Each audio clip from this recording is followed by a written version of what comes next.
have to improvise here too.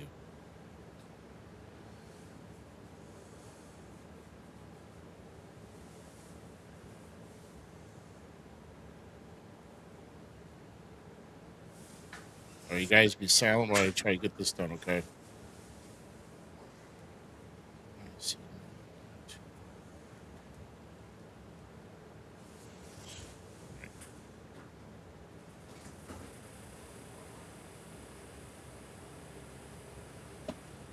All right.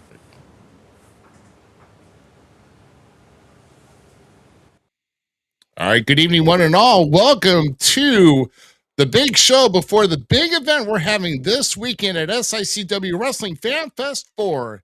And tonight's guest is the man and power behind everything SICW Fan Fest 4. And he's the longtime promoter of SICW for over 53 years. And some refer to him as the Godfather of professional wrestling. He's none other than Herb Simmons. All of this and a whole lot more as we bring you episode number 230 of the Falls Counts Everywhere podcast.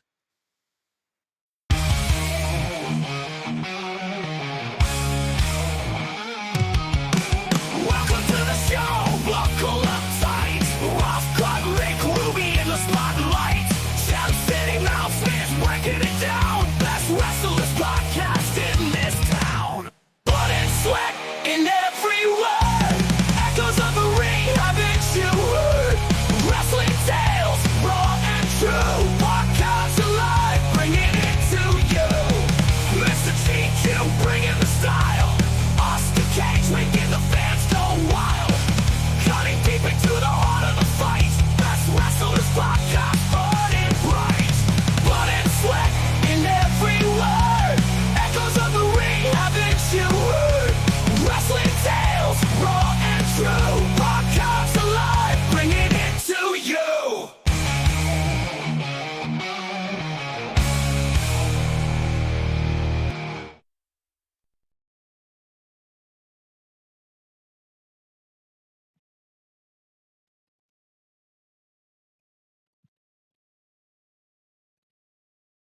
Ruby,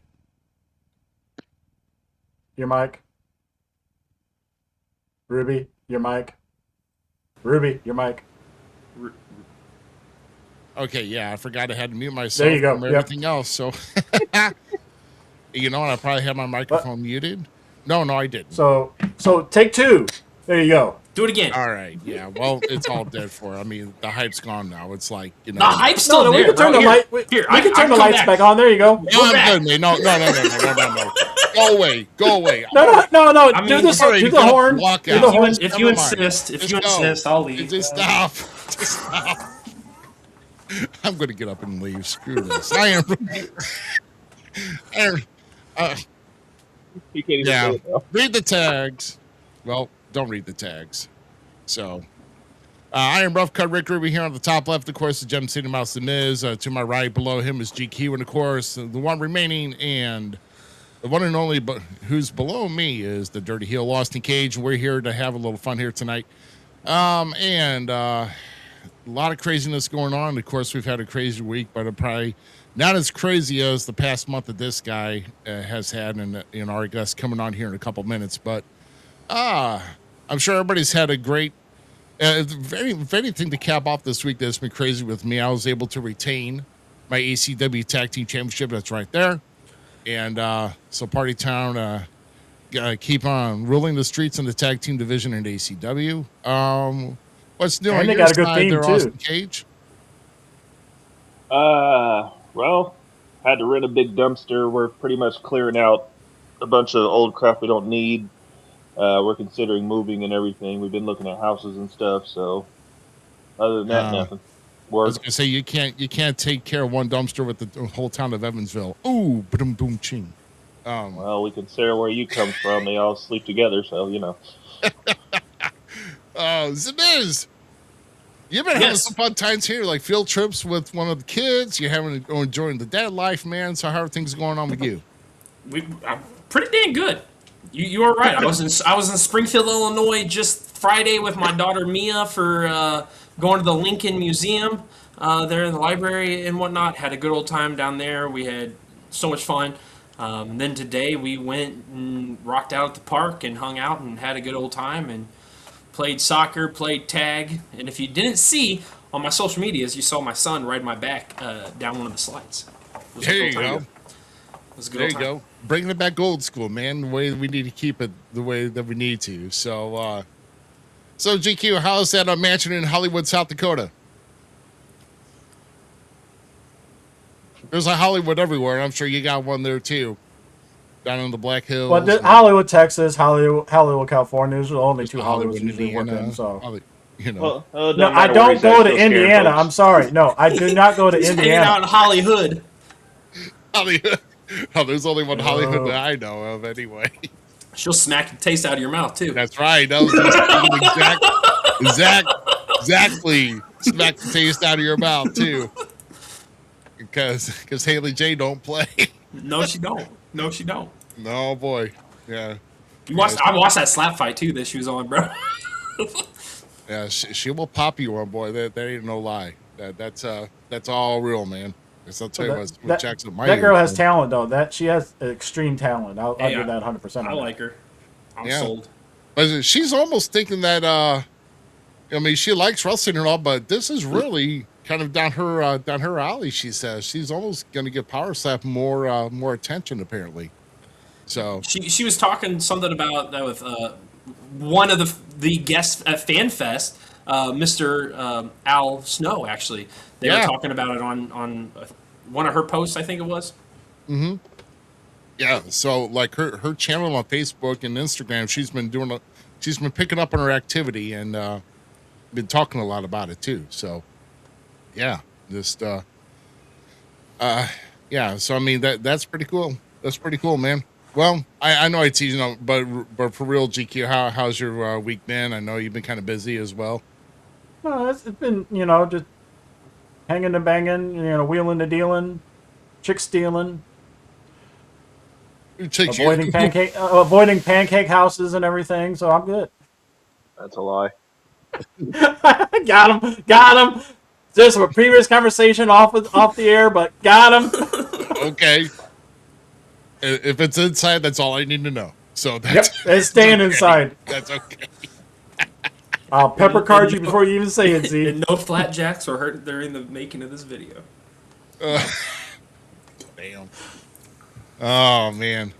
But I'll tell you what we're gonna do here. Everybody's logging on here. Make sure everybody, once again, if you're logging on, share out that show. Let people know that we are gonna have a awesome time.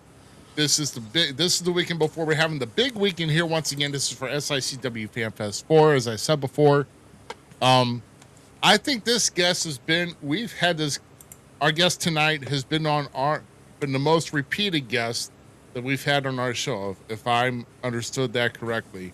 At least this is probably the 5th occasion, maybe. I have to go back and check, but yeah, make sure you share with everybody, friends and family. And we appreciate everybody there because we're excited as well. We got some big things.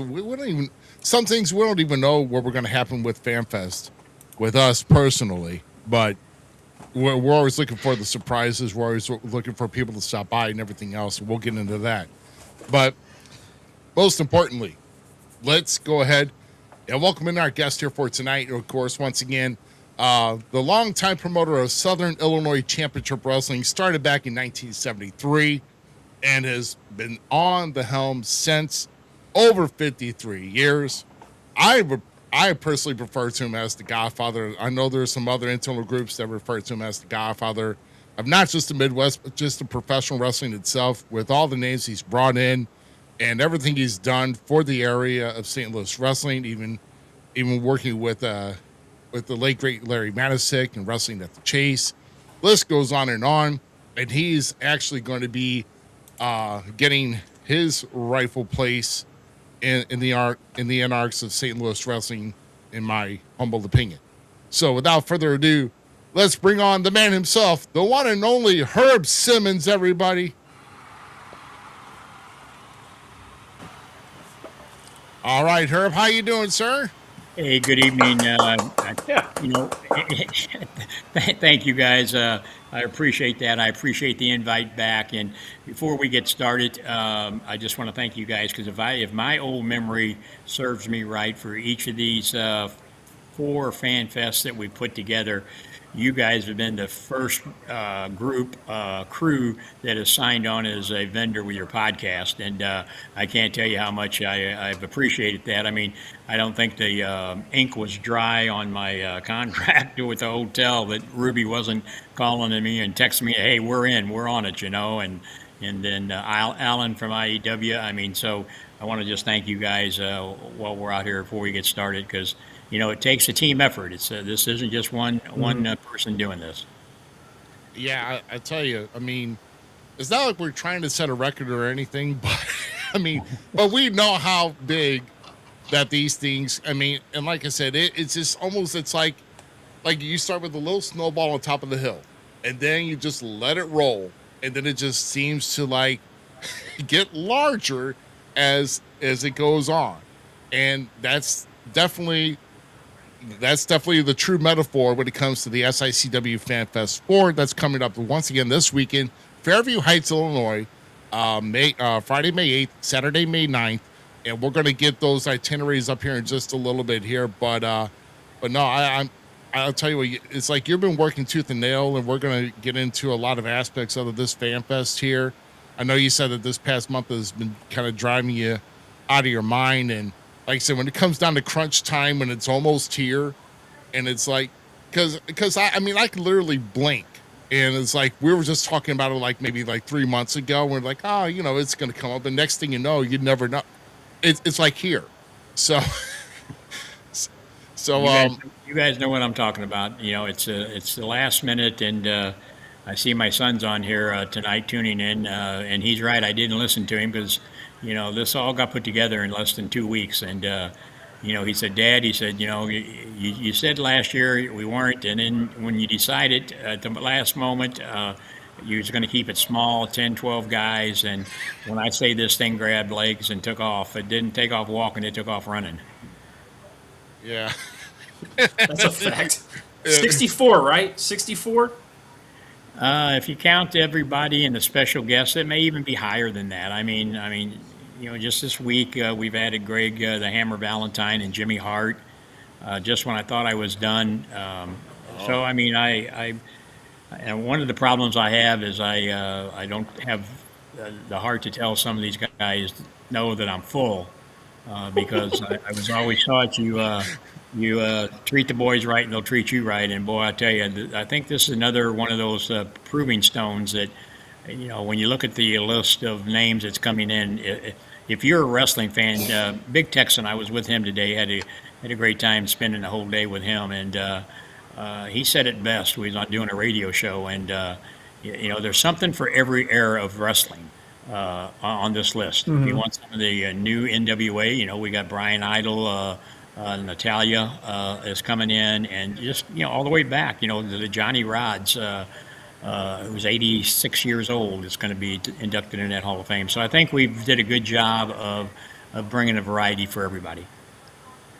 Yeah, I mean, I'm looking at the list here, and I'm just, I'm like, oh, okay, we got, because we had some repeat guests before, and then like some names we haven't even had that have not been down here yet, that have been on here, and then we'll talk about those here in a little bit here.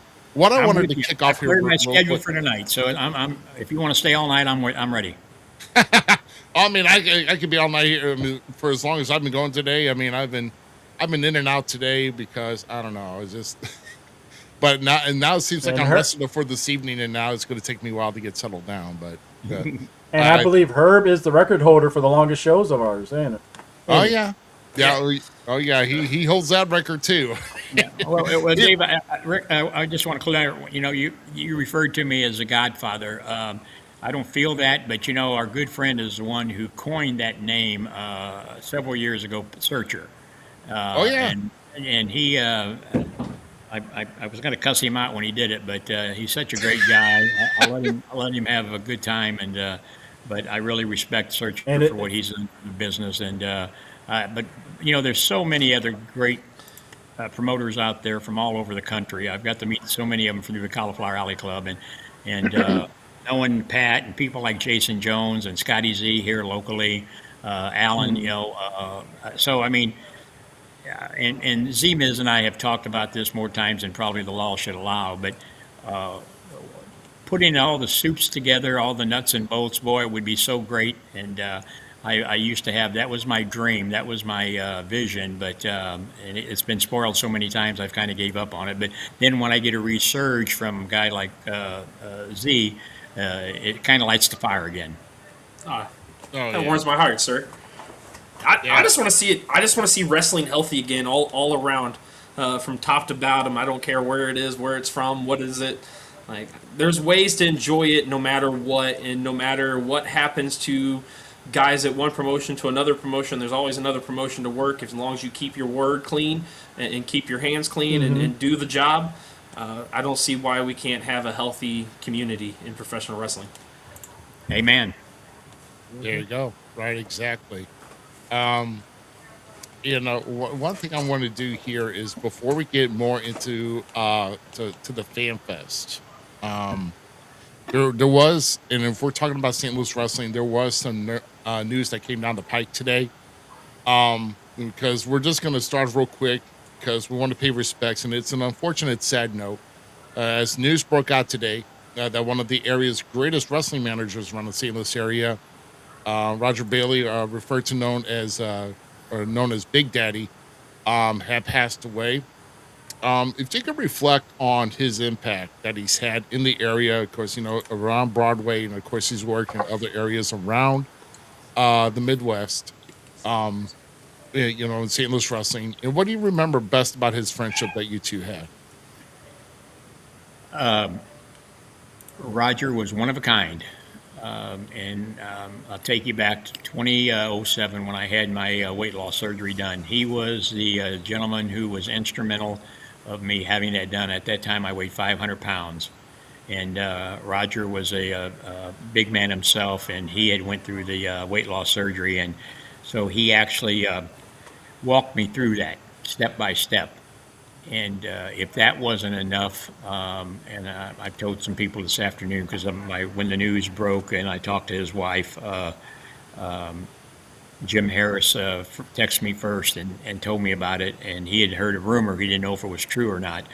And so I was able to call. I was hoping and praying that when I dialed Roger's number that he would answer it, and it was one of those, just a rumor. But his wife answered it, and she was sitting there with the minister of the church and her family members, and bless her. But Roger, when I woke up from the anesthesia and from the surgery that day, who but Roger Bailey and Tony Costa and Wanda was standing at the bedside with my wife, and I will never ever forget that.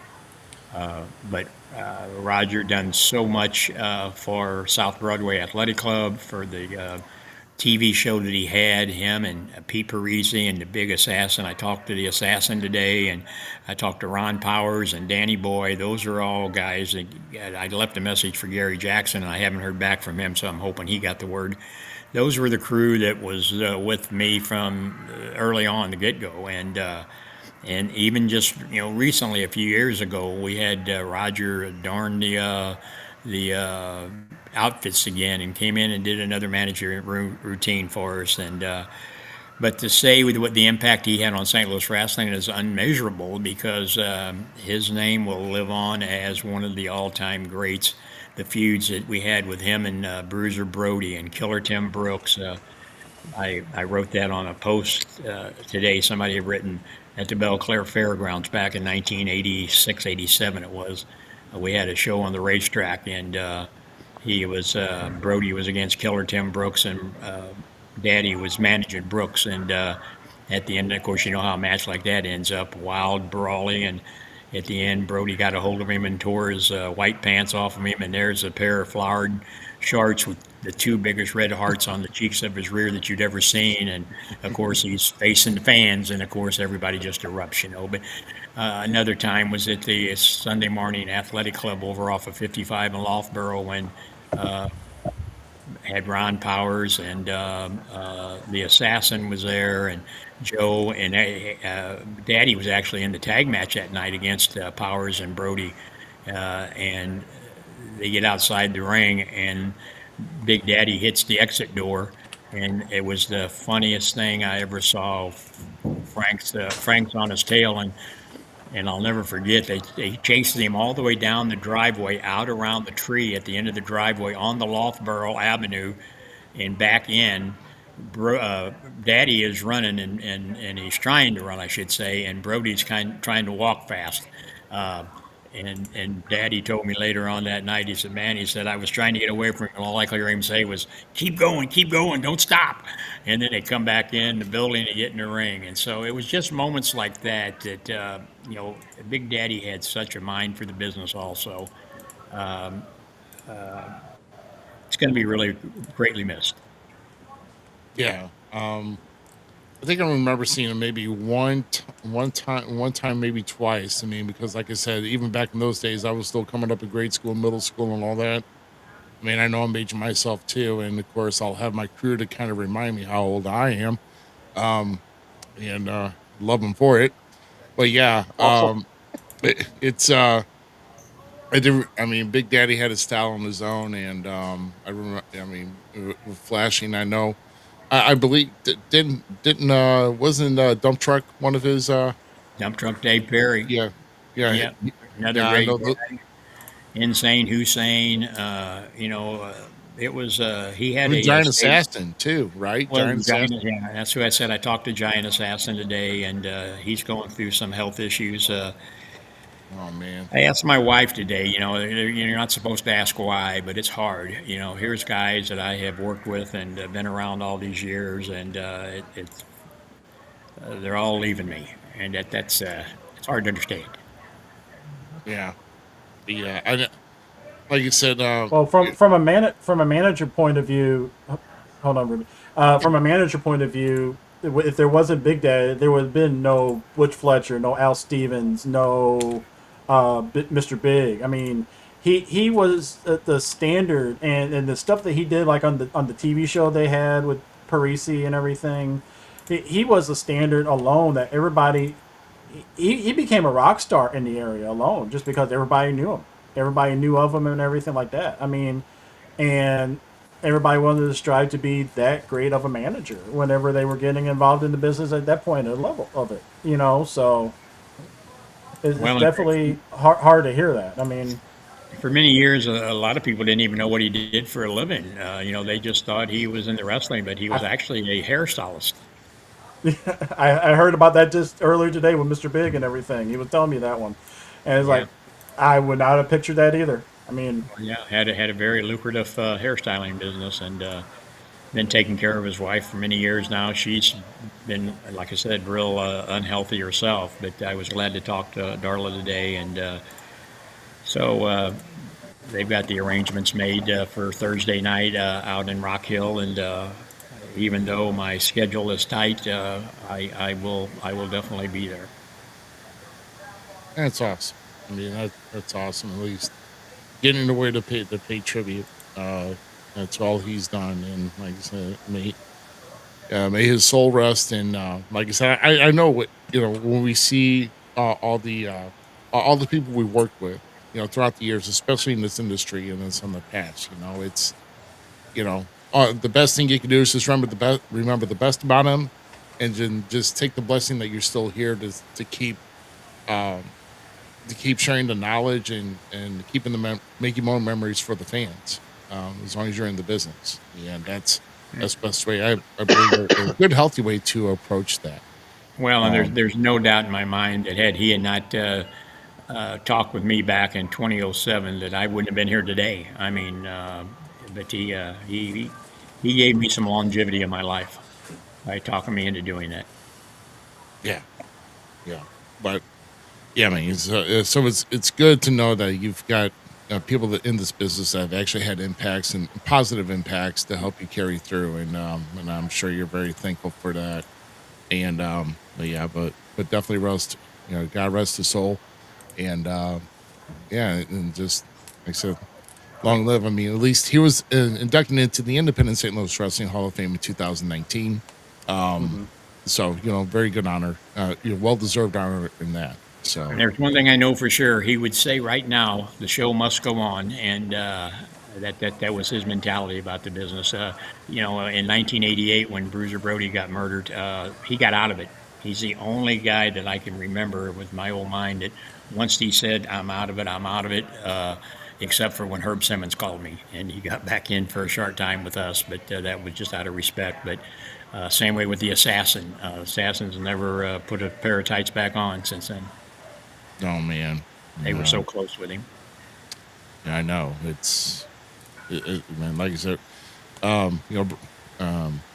Frank has had a lot of impact on a lot of guys in the business that he worked with, and yeah, that's even today you still kind of shake your head at that. So, um, yeah, but like I said, the show must go on, right? Yes, So, sir. So so let's I'm let's let's get I'm off the asking. downer and get on the upper.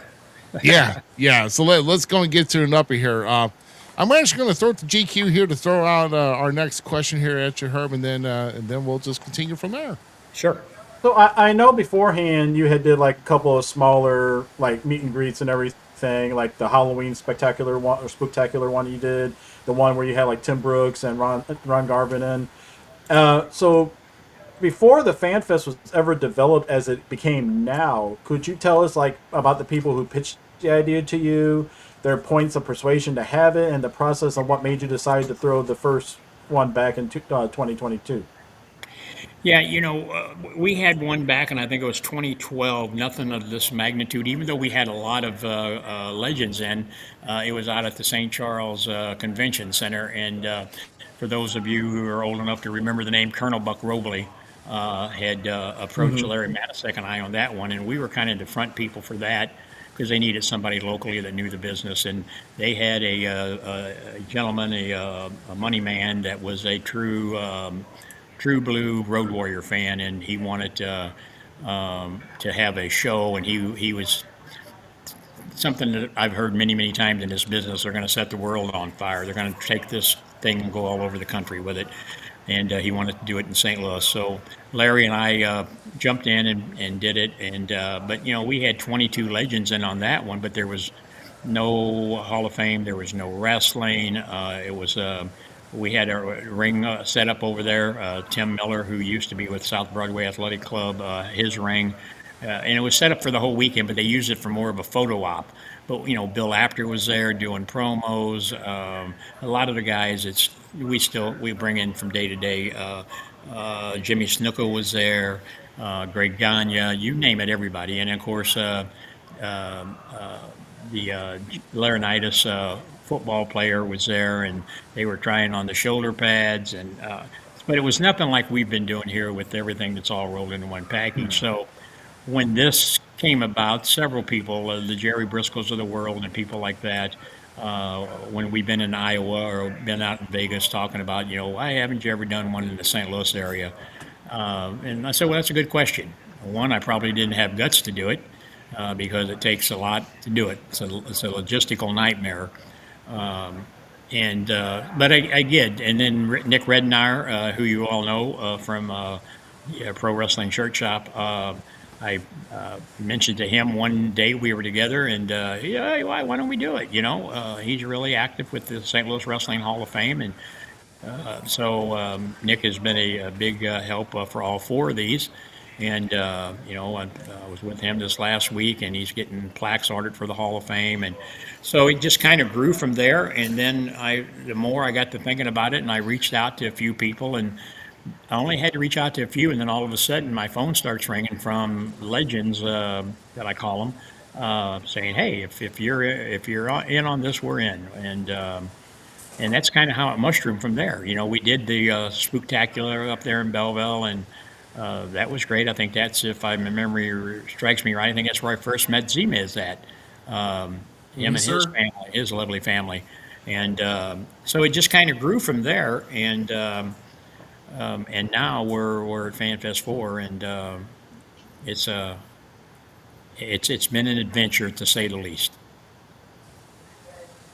I had an awesome time with It's that. from first our one. point of views. I was gonna say our point of views. We've had fun almost every single one of them and all that. Oh, Even when don't I get me got wrong. attacked by Don't get me, yeah, Attila Khan. yeah, don't get me wrong. It's fun. I do it. That's cause why. It's the passion, the drive that all of us have sitting here tonight. There's not a one of you not sitting here because you hate wrestling or hate the business. I can tell you that. And it's the same way with me. Speaking of Jim Harris, I see he just joined in. But you know, I've met so many great people in this business, not just the legends. I'm talking about guys like you. If it wouldn't have been for wrestling, we wouldn't be sitting here talking tonight. So when I tell people wrestling is the glue that brings people together and holds it there, you can't say anything better than that.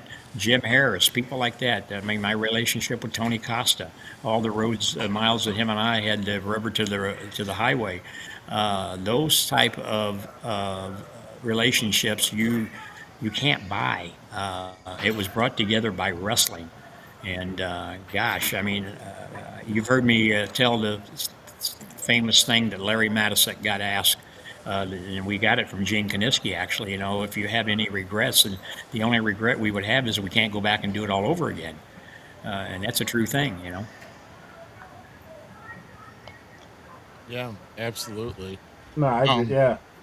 yeah. So, all right. So I think our next question is going to come from the Dirty Heel, Austin Cage, who's got Now remember, be nice. I saw you up in Indianapolis.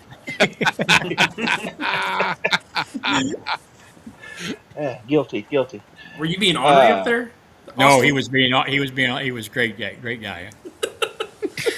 He was one of the guys that came up and pretended to like me. There was a couple of guys there that gave me a little razzes, you know. No, Herb, but so far you've got 3 fan fests in the book, and with your 4th one coming up, out of the first 3, has there been one that's like stood out to you? It's been like your favorite, and why? Well, I got to be honest with you. I don't judge them that way. I mean, successful events I take as long as everybody has a good time, that you have no incidents. Um, you know, we've had some disappointments last year with the tornado coming through. You know, I still feel for those people that suffered the loss of their homes. But we lost Kevin Von Erich on the show. He couldn't make it in. Him and his wife were stranded in Arizona, and we did manage to get them on a speakerphone where he could give his apologies to the fans. And we were hoping that could be the big surprise this year, but his scheduling has just not allowed it this year again. But he's promised me that we're going to get that done eventually. But I've learned from each of them. The only thing my son would probably tell you is I haven't learned how to say no to these people. But I think you have to give the fans what they want to see if you want them to come there. I want them to come and enjoy that excitement. And when they leave there, I want them to be able to say, I've been to other fan fest or whatever they call them, Comic Cons or whatever. And boy, SICW really knows how to put it on. And, a couple years ago when we had Randy Orton show up. How many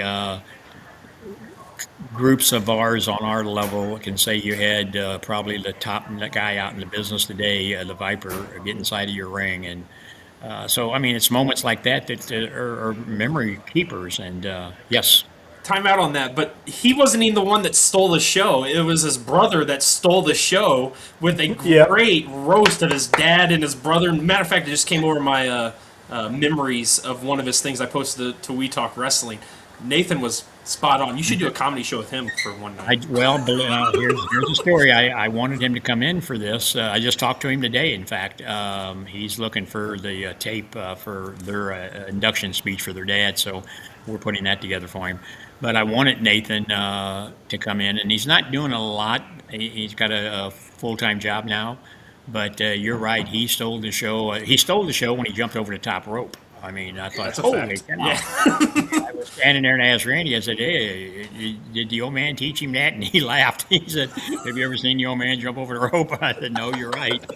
So, but yeah, Nathan is great. I've been to his dad and I went to a couple of his shows when he was here locally, doing at the Funny Bones and places like that. Great, writes his own material, and I'd love to had him up. In fact, he was kind of a setback that he couldn't do it, but I'll get him in here one of these years if I continue. But it's memories like that that is great. You learn. I can't do it by myself. Like I said, my family, good friends. I've got, I think, 60 people flying in that I've got to get from the airport to the venue, and then from the venue to the airport. And they don't all come in on the same airplane. So we've got to schedule. My right hand guy keeps all my logistics stuff straight.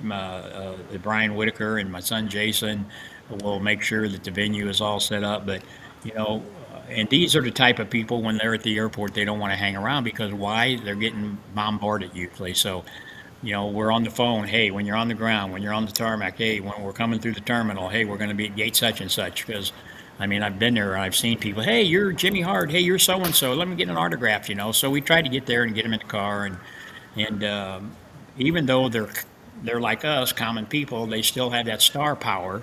Especially a guy like Jimmy Hart, you cannot mistake Jimmy Hart. People like that. So. But you learn from those type of things over doing them the last 3 years, and hope you don't come across any other obstacles. But if you do, it's wrestling. It's like in the ring. You worked. You get in there and you miss something. The cardinal sin is you don't do the same mistake twice. You just ad lib. Right. That's a fact. And with the star power that you do have and have coming in, one of your certain people on your roster that thinks he's such a great star, and he's a good friend of ours here at Falls Count Everywhere. He just interrupted one of my shows, actually, when I did a We Talk Wrestling live at IEW, and that is the big nasty Glenn Williams, and he's getting ready to take on somebody that has been retired for, I think it's 15 years now, Mr. JBL. What are some of your thoughts on how Glenn was able to pull this great legend, one of my personal favorites? You and I have had the conversation before where I've said that JBL is my Stan Hansen. But how do you feel about Glenn pulling a legend like JBL off the couch and back in the ring for one more go?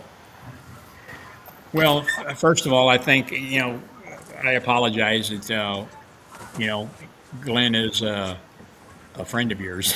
But that's okay. Glenn, we all know, a graduate of the Ace Wrestling Academy. Like so many of those graduates are out there making a name for themselves, and that's what they came to school for.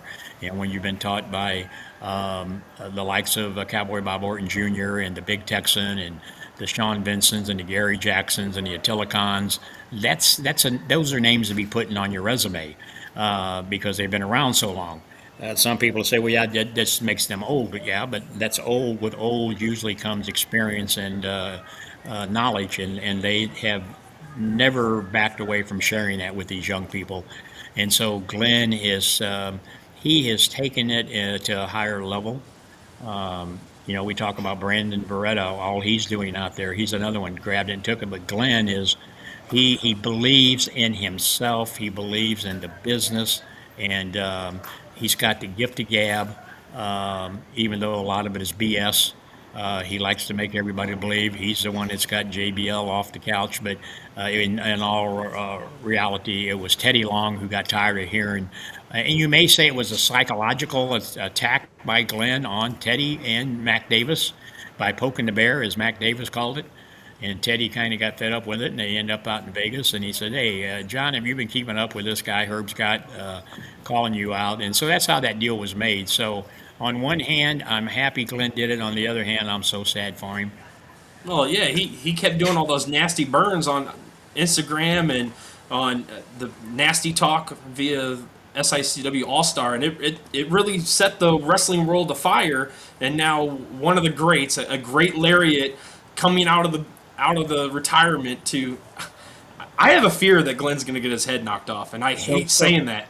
So let me ask you this. As I sit here and look at all four of you gentlemen, all of you have a lot of knowledge about the business. I hear you each week talk about it. from what needs to be done, why isn't this being done? And one of the things that I heard repeatedly from you is the lack of storylines. Am I correct? Correct. Yeah, I mean, So- I'll preach it. I'll so- preach it all day. So would you think this Glenn Williams thing is a good storyline? Well, it has me hook, line, and sinker, so yes. Case closed. Yeah, I'm curious to see if my friend's going to get his head knocked off, or if my friend's going to be able to get a dub and be able to continue to run and give everybody a run for his money on a microphone. I just fear that he bit off way too much. But do you know Yeah, if he pulls this off? Here he is right now at this level. Oh, if he pulls that out, you don't even see him. Yeah, he's 747 can't get that high. he's going to be flying. JBL's gonna kill him. JBL's gonna kill him. I have fears, man, for Glenn. And like I said, Glenn and I have been. We talked about it last weekend. Glenn and I have been two of the young cats that have been pushing for companies working together, pushing you to hopefully break down some of the walls and let's create a new atmosphere in St. Louis. I don't know if he's been going about it 100% the correct way, but you can't. The proof's in the pudding. We're here. He hasn't. No. But not to interrupt you on that. Go ahead. You're good. the guy. If you watched SICW All Star Wrestling, you watched week after week. 27 weeks of nasty talk so far, and I'll tell you what, Herb, you can't lie though. The guy has got a following, and he's getting more viewers to your product.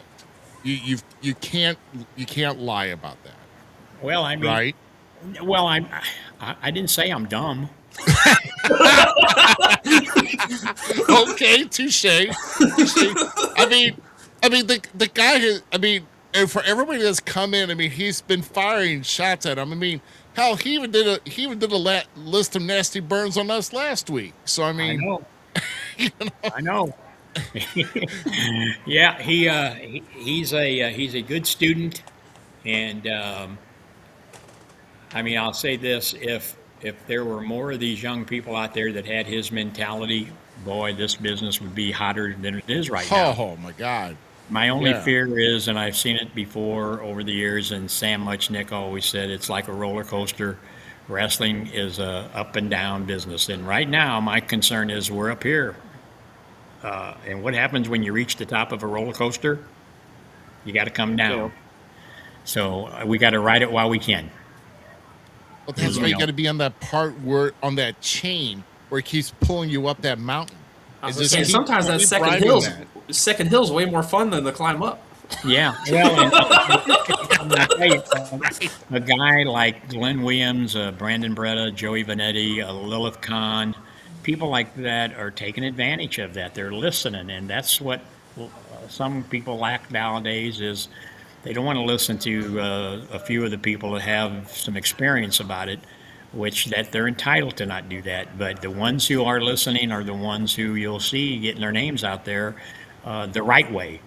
I've always preached to them it should be quality over quantity. That's a fact. Because guilt by association is a very detrimental thing to your career. Oh, yeah. So- that is true. I'm That gonna is clap true. on that Yeah, one because great. that. Well, but again, I think that man, if Glenn pulls this off, watch the next couple of days. KMOB Channel 4, you'll see probably Glenn's ugly mug on there, and then Frank Cusumano. We're doing his show next Friday morning with Jimmy Hart. So we're not leaving any stones unturned or any leaves where the grass can't grow. I don't think anybody can fault me for not trying to promote this the best way we can. And guys like Glenn and the other people in my locker room and helping you guys out there. What else can we do to get the word out there, So, Right. Yeah. In his words, he cannot wait to meet Mr. Nasty. That's what JBL said. That's what he if you said on want- SICW All Star. Right if before you here. watched our show before we came on here tonight, you thought I had trouble getting on tonight. We were trying to get his camera hooked on the other day, and we couldn't. And finally, I said, "Oh, let's just go with the audio," and which it worked out okay. But us old guys just aren't that technical savvy with this stuff. Stop But we got lying it. to the audience. You are a guru of social media. Ruby had help me get on here tonight. Here we go. You are always on Facebook all the time. Like I'll be getting messages late at night, tagged in things. What did you hear? What Bill DeMott said? He said Herb Simmons works 37 hours a day and 152 weeks a year. But, That sounds accurate, actually. I mean, yeah. Well, it's guys. I mean, we're only here for a pass through, and I figured there was going to come a time when I will have plenty of sleep. That's respect. Oh my I can goodness, respect yes. Yeah. and we hope is no time soon. I mean, that's a fact. not that I want you to stay awake nonstop, but still, Dude, I mean, I have been blessed. Like I said, I'm still able to work my full-time job. I got the greatest boss in the world, and I'll argue that till I'm blue in the face. And like I said earlier, I got to meet so many great people in this business. It's unreal. And when you go, I mean, I was in Festus, Missouri this week, and had to go in for a meeting and walked into a restaurant. Now I'm down in Festus, Missouri. I haven't been to Festus, Missouri in 20, 30 years probably. And there's two people, older gentleman and his lovely wife. As soon as I walk in, they said, "We know you." And Brian was with me, and my Brian Whitaker, and he said, "Man, I can't take you anywhere, Herb." And I said, "Yeah, I mean, it's either I'm doing something about the weather, the floods, the storms, or the snowstorms, or it's wrestling. So take your pick." And they'd been over here in Illinois and came to a couple of our shows, and so it makes you feel good on that kind of stuff, But you guys know how it is. makes We you don't make a feel lot. you're doing something right. Yeah, it makes you feel you're doing something right 100% on that. Well, that's why and the yous have been at the shows. At the end of the night, I'm standing at the door, thanking the fans, and it's a good feeling to hear them say, "Mr. Simmons, as soon as we thought we had this figured out, you pull a rabbit out of your hat." Well, 9 out of 10 times, it's not me; it's the guys that's in there busting their butts and taking the bumps and the bruises. I always tell them. This is what I want you to do. This is how long I want you to do it. Or the booker is telling them that after him and I have talked.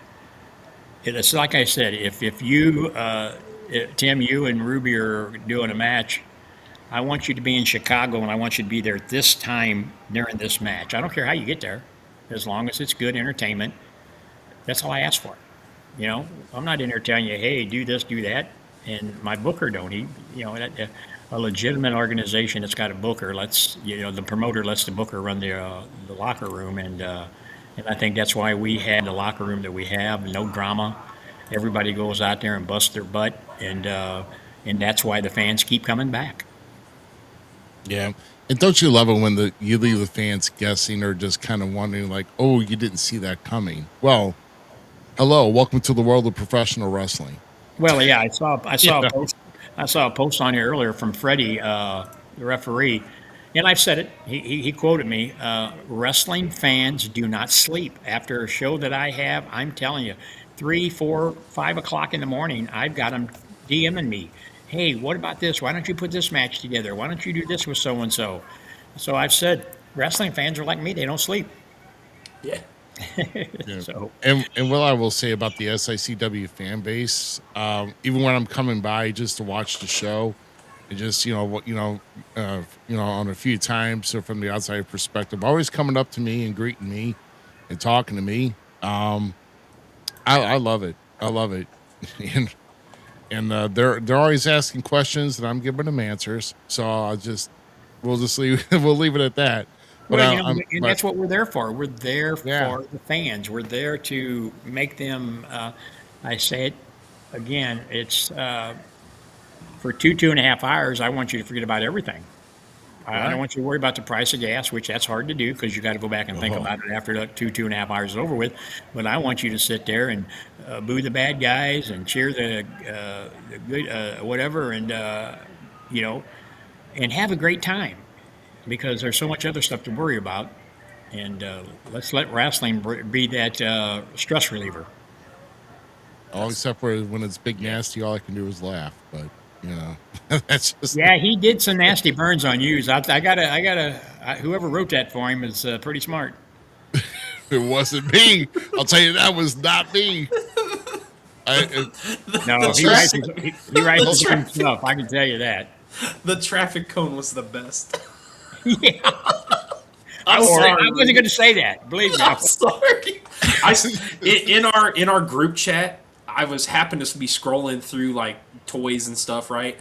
And there's a Hot Wheels car that now I'm going to be on the lookout for because it's on like a speedster, but it's a green traffic cone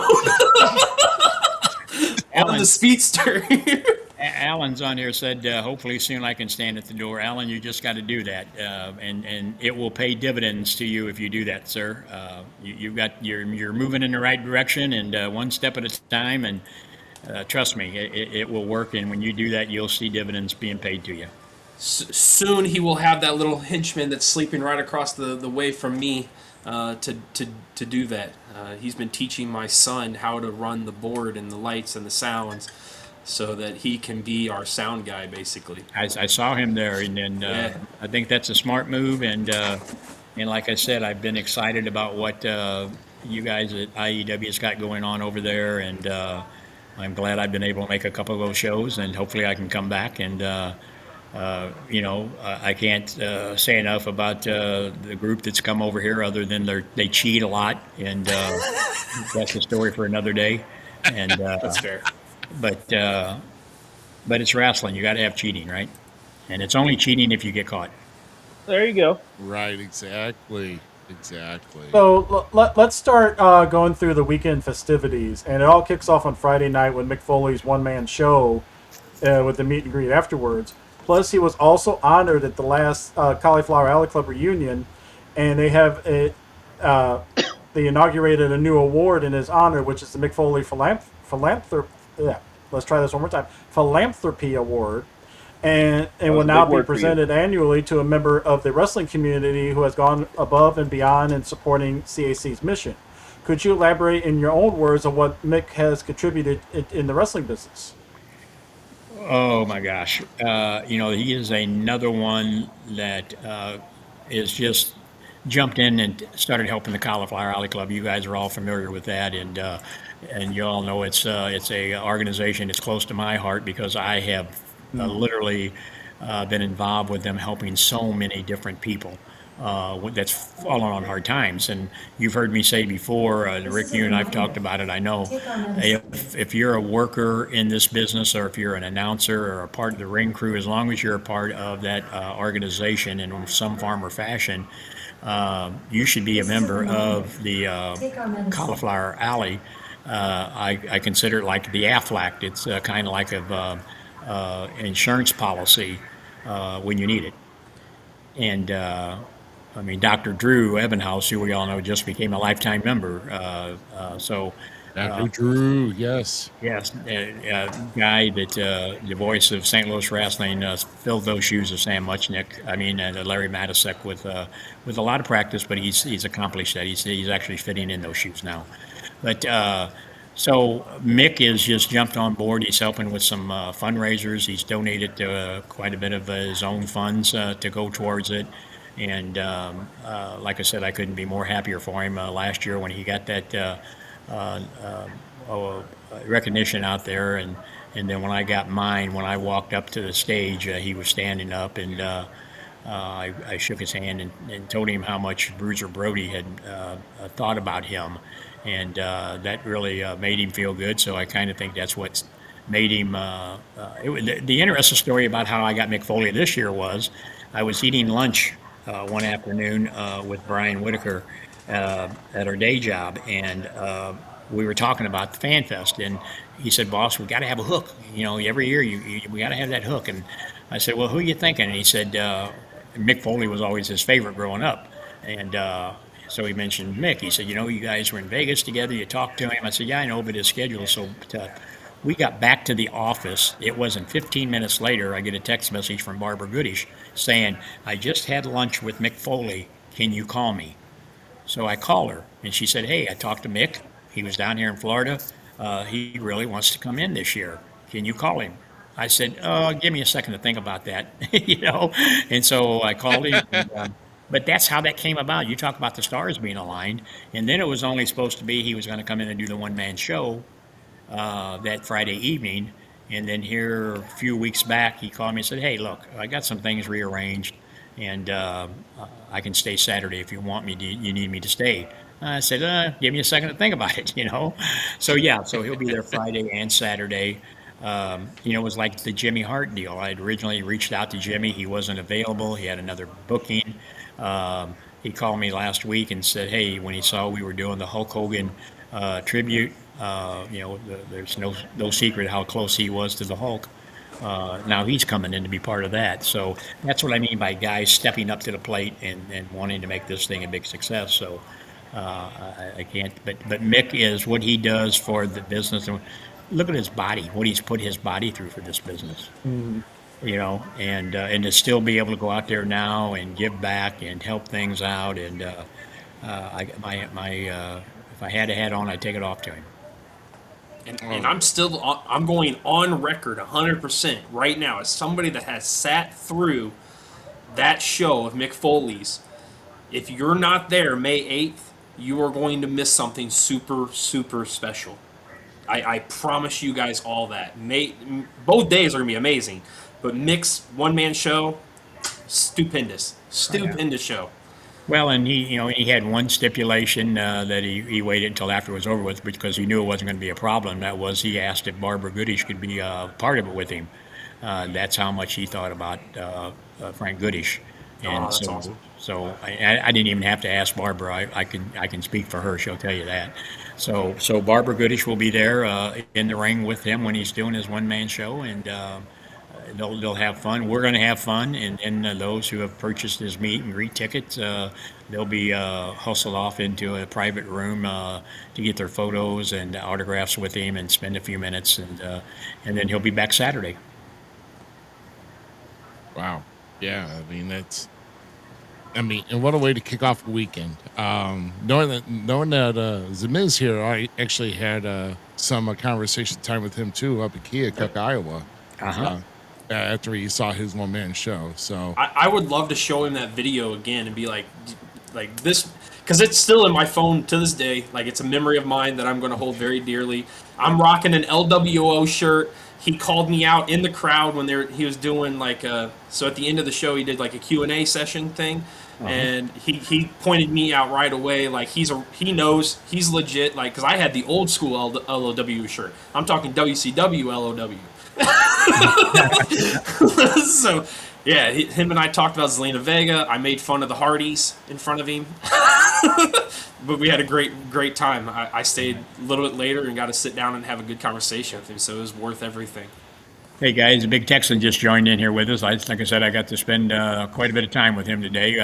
Did a radio show out in where the heck was it? Oh, Winfield, Missouri, and then we went to a big toy show. So I got to see him in action today. Jelly. Him and I need to record something. We need to do a toy hunt together.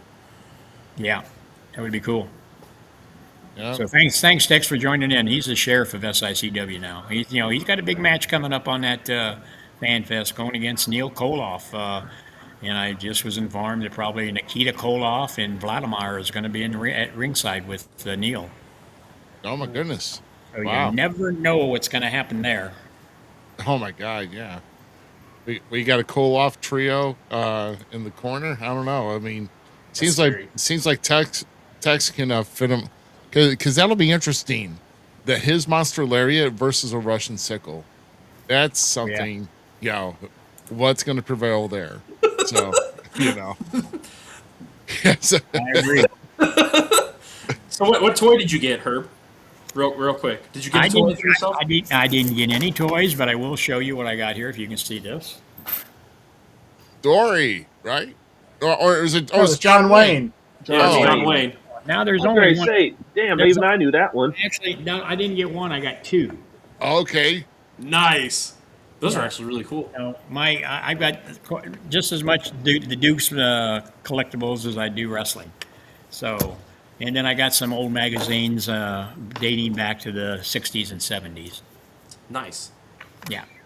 Holy I'm a cow. nerd for nerd stuff, so I'm all about it. Well, yeah. Jim, he scored some good things. He'll be having them on his show probably later this week. And but Alan says Zach wants to know what toys you got today. Yeah, I mean I walked around, but I mean I'd never been to that place before. So, but I'll go Dude, back.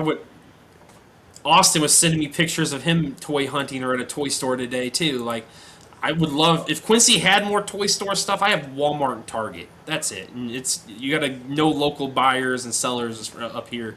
So you go into local collectors' houses basically to get toys here in Quincy. Sure. Yeah, and speaking of toys, before he asks his next question, here is the Dirty Hill Austin Cage sent us a whole video montage of all these casing of wrestling figures and toys. Where in the world was that from, Austin Cage? What was it called? Toys R. Oh, no, not Toys R. I'll have to Hold think on. of it. Hold It on, was hold on. Toys something. Toy World or something. Evansville's Toys and Games. Probably There you big go. Texas. Thank you. I got it right here because he sent me it so I can go to the website. Yeah, there you go. Yeah, Evansville Toys and Games. It used to be a real small store, and then like they had this old furniture store next door. And once they closed down, they bought that building and then turned that on to a real big toy store. That I So mean, they got all kinds of crap in See, there. Ruby said there was potential we'd be going to this eventually, but we'll see. I mean, to something like this, right? Yes. I mean, there's a show around here in the St. Louis area, close to the airport. It's called the Toy Man Show, and they're usually there. That's what Jim. That's what Ruby. posted Yeah, on there. Texan just posted. The Toy Man Show happens once a month. Oh, quick okay. step. Oh, duh. Quick Okay. story on that. Oh. We're out there today at this place, and I get on the elevator, and a guy gets on there, and he says, "Can I ride the elevator with you? Like it's mine, you know?" Yeah. And he had So this, Oh, wait. he had this envelope, and he said, "Here, can I give you one of these?" And it was the guy that Jim had been telling me about that runs that show, and I said, "Yeah." I said, he said, "Well, what are you doing here?" I said, "Well, I do wrestling. I've been doing it for a while." And he said, "Oh, yeah, I got some guys to come to my show and help me out." And I said, "It wouldn't be Big Texan, would it?" He said, "Yeah." And I said, "Well, he's here." So what a coincidence. I love toys.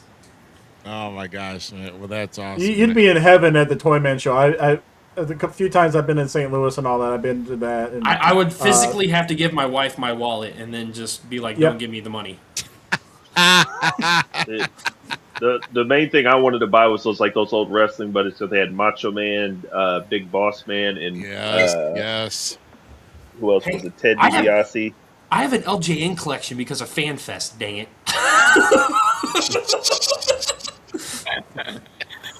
Yeah. Still got old Kamala back there. I got baby Kamala still back there. the original LG and Kamala. Yeah, there you go. What a Holy crap. what a great guy he was, man. I'll tell you. Dude, I was so pumped when I saw that. I'm like, oh, and I went back like 3 or 4 times, and the guy's like, "All right, guy, $30, and I got you." And I'm like, "Let's do it. Here you go." Oh my gosh. So Austin Cage, you've got one more. Oh yeah, you got a next question here for you. So with FanFest 4, or no, what was it? Yeah, with FanFest 4 coming out of all the names you've had, either coming into this one or the past one, is there somebody that you've been trying to get that you wasn't able to?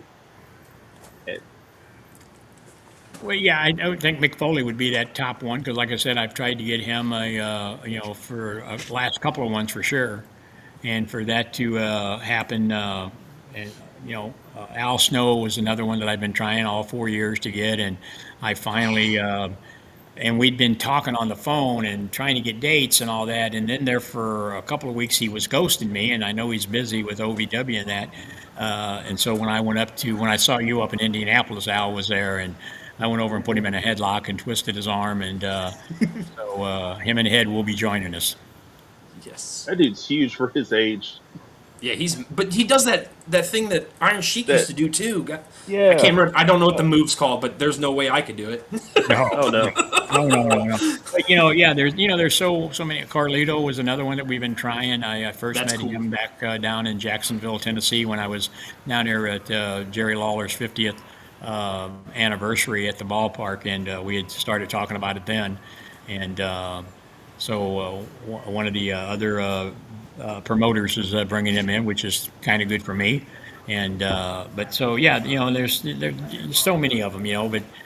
I know Ruby had said something earlier about, some of the guests are repeat, but yeah, there's not a lot out there that's doing a lot anymore. So you're going to have repeats, but Nothing wrong with it.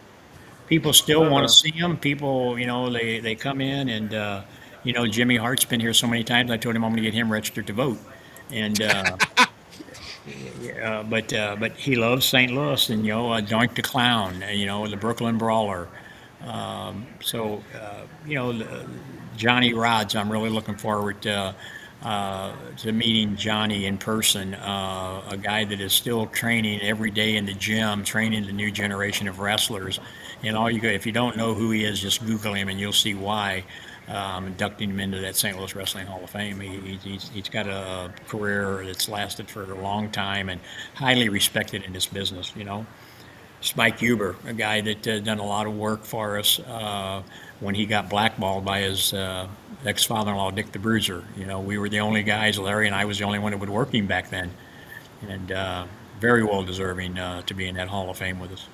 Well, speaking of the Saturday events, then getting ready to get punched in the face, but before that's the Hall of Fame ceremony. You just said some other ones, but yourself is going into that Hall of Fame.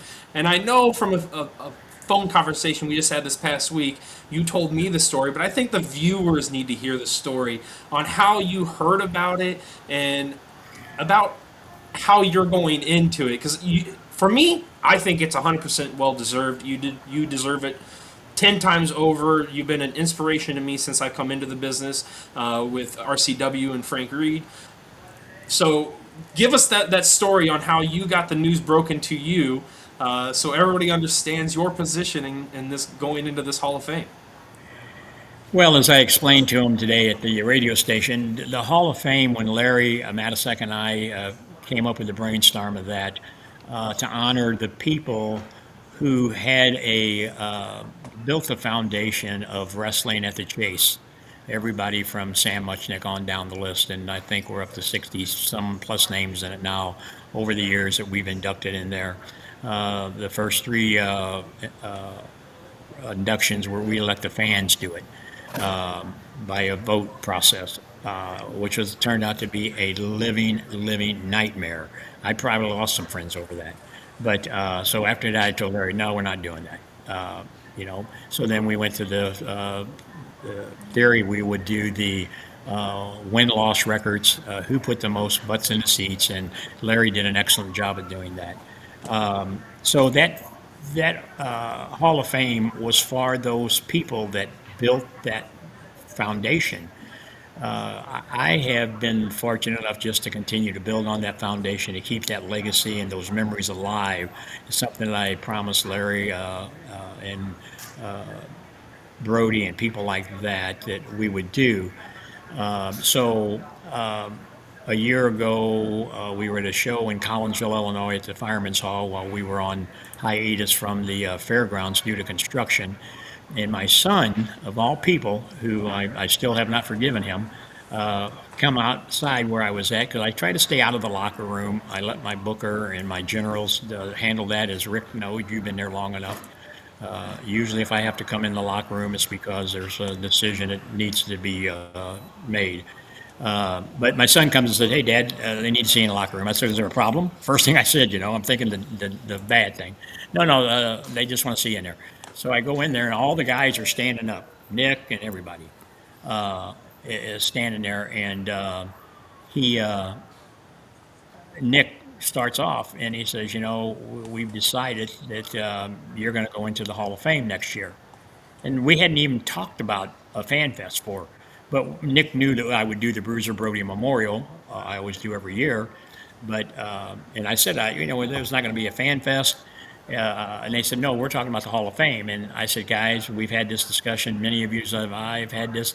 I'm not the person for that. I'm the person to help keep that alive. And so I'm arguing with a few of them. And all of a sudden I hear this voice, shut up.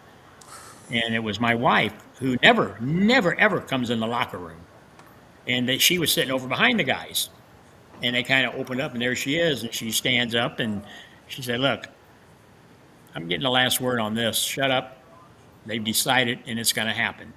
And so I got the last two words, and I said, yes, dear. Doesn't mean I have to approve of it. But, the old saying, happy wife, happy life. And and I am so honored that the guys in the locker room feels that way. But, I feel like I'm letting Larry down, because that was one of the sticklers Larry insisted on, that Hall of Fame stay meaningful. We don't have any chauffeurs in there. We do have some movie stars. Of course, everybody used to say, oh, Vince McMahon had the first movie stars. And no, we had Terry Funk in there. And if anybody watched the movie Roadhouse, Terry Funk was in there. But we don't have any chauffeurs that I know of. We don't have any political people in there. So again, it's an honor to join, especially the likes of Andre the Giant, who I dearly loved, the Gentle Giant, as we called him. Everybody was boss to him. And then my good friend Spike Huber, and then my new dear friend Johnny Rods, who once you meet Johnny, you're going to find out why.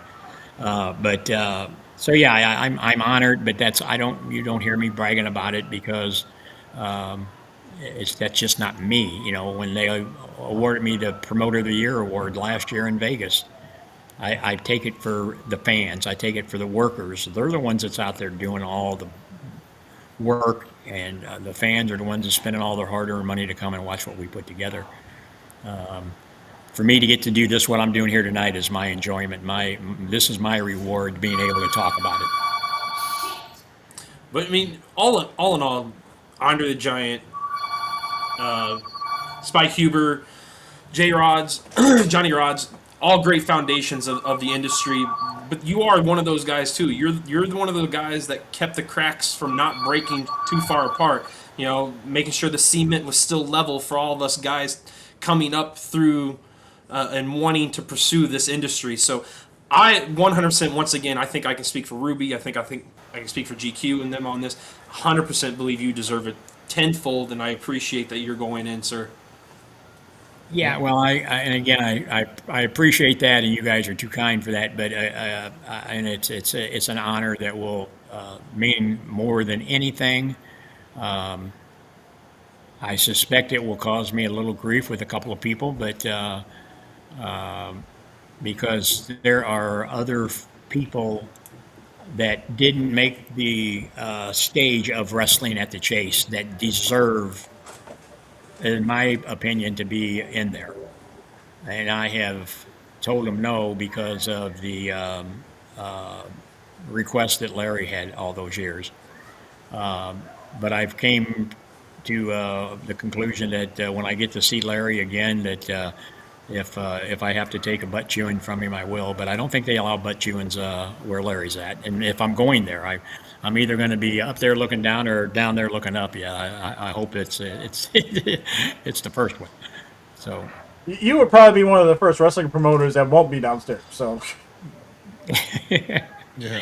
yeah, I appreciate that. But again, I mean, I've tried to preach what I was preached to me by Sam and guys like Larry and Jack Briscoe. There was a guy that could tell you the business, and Jerry, his brother, same way. These guys, Bruiser Brody, he taught me, don't let people take your kindness as weakness. And I've had to get stern a couple of times over 53 years, but once that word spreads, you don't have to do that much. It's no hard feelings. It's business. But I just I love all these men and women that I've got to deal with. Even people that I get to meet for the first time that knows of me or knows of SICW, they treat you with respect. And a good example is the Hollywood Glow girl. I've never met her before, but she's coming in, and what a lady she's been.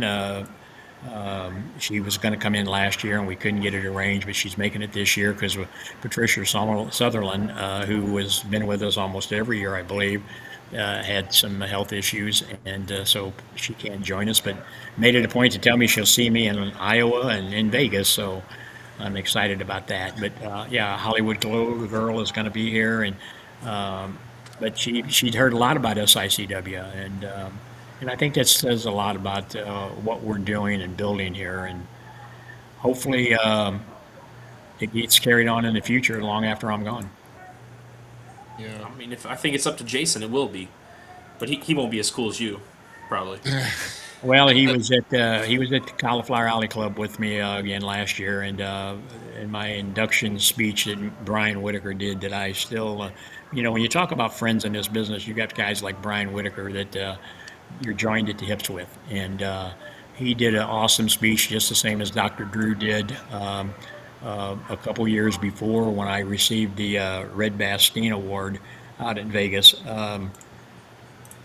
And Drew was pretty slick about it. He'd been working on that for about 6 months, and I didn't know it. But he was going around asking people different questions about me, and then I finally put two and two together. And hey, what are you up to, my man?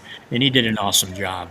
And if you ever want to hear a story about a guy from about Drew Ebenhaus, have him tell you what his life has been like, and what wrestling has meant to him.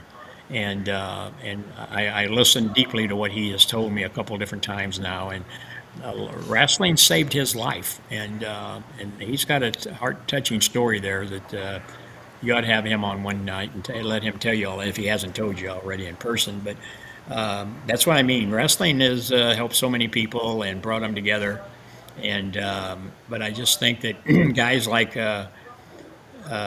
Jason, when I finished my induction speech up, he was standing down at the end of the ramp, and I called him up on stage, and I told him, I said, well, to start off with, I told Rich, God rest his soul, our dear friend who we just lost, and I kind of feel bad because I did take my coat off when I got up on the stage and told him to turn his stopwatch off, because how do you tell a 53 or 52 year career at that time in about 6-7 minutes is what he wanted.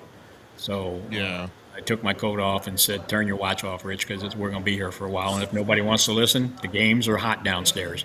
And nobody got up and left. So we kept their attention, but I called Jason up on the stage at the end and said, I've got one request. I've worked with all of you basically. This guy has got some shoes to fill, and he's just about there. The only thing I ask is that you give him the respect that you've given me over all these years, and that you kick him in his ass when he does like you did me. And of course, everybody chuckled and laughed, and I think he took that to heart. So whether he keeps it going, that'll be his decision, and we'll see. Yeah. I mean, absolutely. Alan, I'm busting Jason. That's it. I love Jason. I love Herb. I love Jess. I love the Simmons family. They've been very, very kind to me since I've met them. So no. Old Zmiz puts the brake on that one. Yeah. I'll add a couple notes here in regards to that. Going back to that whole announcement when he was brought the news, I was actually in the locker room at that point, and let me tell you, I never thought Mickey would shout like that. that about perked me up. Like, what? And believe me, in 50 years, she's never spoke like that. So I knew she was serious. Yeah, it scared him. Yeah, So, yeah, because in 50 years, I mean, we're husband and wife. You have your little spats, but it's, I used to always let her get the last two words, yes, dear. But that night, yes, dear, I got those last two words. Oh my God! When I said I was totally shocked when Jason come out and got me, I thought, he'll tell you the first thing I said, is there a problem? Because I don't like problems, and especially the night of a show, and we're there to do a job, and we're there to make our fans happy, and I don't need egos getting in the way of a show. And Yeah. Yeah. like I said, my wife, I can count on one hand the time she may used to come and knock at the door at the dressing room, but she would never just be in there. And so that shocked me. But all the boys that were there, and I mean girls, I mean it was just I was outnumbered. But like I said, I don't. I'm honored, and I'm not going to spoil what their plan is as far as doing it. I mean, I could just say no, I'm not going to do it. But then that just shows I don't have respect for their decisions, and I'm not going to do that. Yeah. Into that. Plus, Plus, you got to might live kick with you in Mickey the ass. still and everything. I was gonna say you got to live with Mickey still too, and you know she'll make it difficult for you if you say no. I'll send her to the moon. Yeah. My money 100% would be on Mickey. I'm sorry. I mean, I'm just gonna say it's like Yeah, no, it's no, it was that was a total surprise that night, and Nick and I have had because Nick kind of spearheaded that whole deal, and so him and I have had some tongue-in-cheek conversations about it as recently as this week, and but we'll see what happens. I think everything is going to be. Austin asked a question earlier about which one. I mean, I got a feeling this one is going to be the granddaddy, just because of we got Tommy Wildfire Rich and Dangerous Doug Gilbert going to be in action against Attila Khan and Stephen E in a tag match. Now we got the Power of Pains that's going to be in action. We didn't have all that at the first three, so that's why I said this one may be that granddaddy of the one. I actually I'm really. done. I'm sorry. Go ahead. I really enjoy the fact that more of the legends seem to want to be in the ring this time than past Fan Fest. We're going to get. It's not going to be just the meet and greet, and then the SICW crew does their work, or people come in from other areas to do the work. Some of the legends are going to relace their boots up to get in there in SICW and keep that old school cool mentality that you guys do so well at SICW. Yeah, I think that's why I got that vibe. Of course, one of the things that I conclude in my prayer every night is please, please, I pray that no bad weather, no tornadoes, like last year. Those people that got their homes destroyed, and here we're having a good time. But again, that's Mother Nature. We can't control that, but doesn't mean I can't pray that we don't have that happen. So. Yeah, exactly. I'm looking at the forecast here, and it doesn't look like there's any rain in sight for Friday and Saturday. In fact, we've got highs on Friday at 69 and Saturday at 73 in Fairview Heights, Illinois. So, Well, yeah, and I mentioned that to Brian because our day job is dealing with the weather at the EMA and 911 department, and so we work with the National Weather Service daily, and we were talking about it yesterday, and he said, "Well, boss," he said, the radar is showing this or that," and I said, "Yeah, but it's Mother Nature, and but we're going to deal with it." I said, "It's be our luck. It's going to be sunny and clear, and people will be out and doing yard work and be too tired to come." And but he said, "No, it's going to be in the 70s, and this weekend was good, so coming up, and it's going to be good. So maybe they'll get all the yard work done, and they'll come to the show." That's me worried. And if you're not worried with a show like this, then you must have bags and bags of money somewhere. But yeah, you have to worry about this kind of stuff.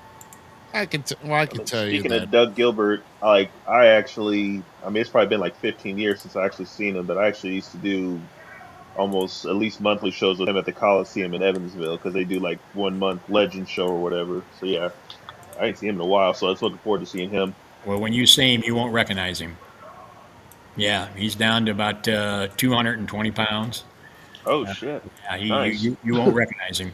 Yeah, he really took it serious too, and in fact, he's even got Tommy Rich in the gym working out. So, because they're worried about Attila Khan and Stephen E. I'd be worried more about Attila Khan when it comes to those two. I mean, Yeah, he's a pussycat. Yeah, right? See, he's such a nice guy. no, he's not. As long as he leaves the parking. FanFest 1, I got beat up by him. So no, he's not that Well, nice you of a probably guy. needed it. You needed it. Oh, shut up. Yeah. No, but Oh, yeah, God. and I agree with Ms. With the legends adding some flavor to it. I mean, and then the granddaddy of it all, if Glenn Williams gets in there and him and JBL in some form or shape or fashion of what kind of match Teddy's going to do. Uh, but having Teddy and Mac Davis there is always a bonus because they do such an awesome job, and they've really been helping promote this thing all the way. And I can't thank them guys enough for what they've done. I mean, those commercials that Mac put together, I don't know if you've seen them. Yep. Oh, yeah. It's Yeah. about 2 3 minutes long. And then I called him. I got some ads coming out on Tuesday night NXT that he put together for us. Ooh. Nice. Yeah, we'll see. How, We've given so much credit to Glenn and JBL, but one of the matches I'm really looking forward to is a sleeper, in my opinion. Still main event type, but it's a sleeper, and that's Lilith versus Trudy Lynn. that's going to steal the show. I'm telling you. 100%. Both of those ladies are phenomenal. I've talked to both of them, and Tootie just came back from Italy. She had been doing a tour over there, and of course we all know Lilith is just going everywhere, making her name bigger. And don't let size fool you with Tootie because that girl, she's got it on, man. I'm telling you, they always said dynamite comes in small packages, and my late friend Tony Costa, that's why we called him a little dynamite. So, and I don't think Lilith is going to take her lightly. So, they're going to set the stage. You watch what I'm telling you. Oh, yeah, Trudy. I remember seeing her, I think it was Glory Pro was the first time I saw her wrestle when she was the little blue dragon still. Oh, yeah. She one of the first shows I had at Swansea Fire Department she was on. Yeah.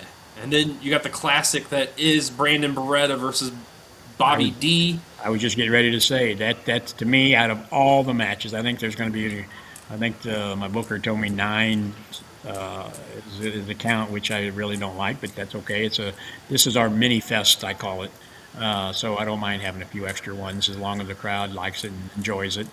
But the one my eyes has to be on is that classic match because it represents what SICW means. And even though I don't agree with the quote new Brandon Beretta, his attitude, you got to give that guy all the credit in the world because he has worked hard.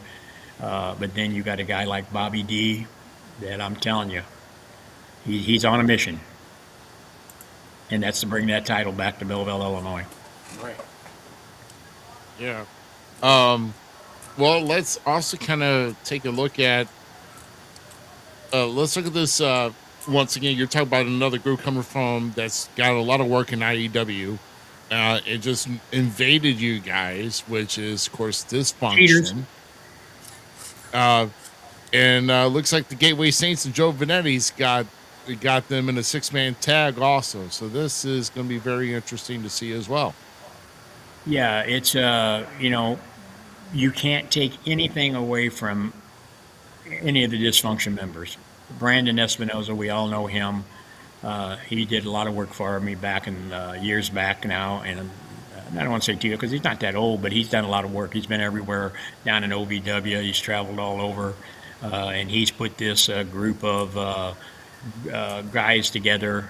I've seen the 2 of them now. Chris Exodus, I have said for several years now that there's another guy that what he lacks in his size, he makes up in other parts of this business. And I've really got my eyes focused on Chris, Kyle Roberts. That's you talk about a guy that's unpredictable. That's going to be Kyle Roberts. I mean, don't ever underestimate Kyle Roberts. What they're doing here, and I've had the opportunity to see them over at Allen's. They're a force to be reckoned with, and I'm excited about it. For those who follow us knows that when they invaded us up there at the Swansea Fire Department a while back, I wasn't interested in it. In fact, no, I wasn't. But then it was the locker room. It was the guys like Curtis Wilde and Billy McNeil said, "Hey, boss, they want to come and play where the big boys play. Let them come." And I got to say, and I think Z, you'll admit, Billy McNeil and Chris Exodus has tore it up every match. They've had like 3 now, right? 3 matches. Yeah, because they had the first one you guys had at the Shriners. Yep. Then the second one happened at IEW, which they tore the house down. And then I have not got to see the one that happened in Columbia yet. And eventually Yeah. that will come down my pipe to watch. But yeah, Billy McNeil. What can you say about him that hasn't already been said? Right, the guy is a wizard in the ring, and then you add the pit bull mentality of Chris Exodus, who can take to the air if he needs to, but also likes to keep you to the ground and break you down. They're a match that it's made for a spectacle, really. Oh yeah, without a doubt. I want to meet the guy that can tell me what Billy McNeil should do different, because I don't know what it could do. Right. He's out there giving it 110% every match. There are guys in this business that go out there and do their job, no questions asked. And Billy is in that list of the Bobby D's, the Big Texans, Gary Jacksons, and it just goes on and on. And then you got the guys like Jason Breed, who is a crowd favorite wherever. I mean, in Columbia, Illinois, a couple of weekends ago, or whenever it was, I'm losing track of my mind with that stuff. But I mean, he stole it. I mean, the fans just immediately attracted to him.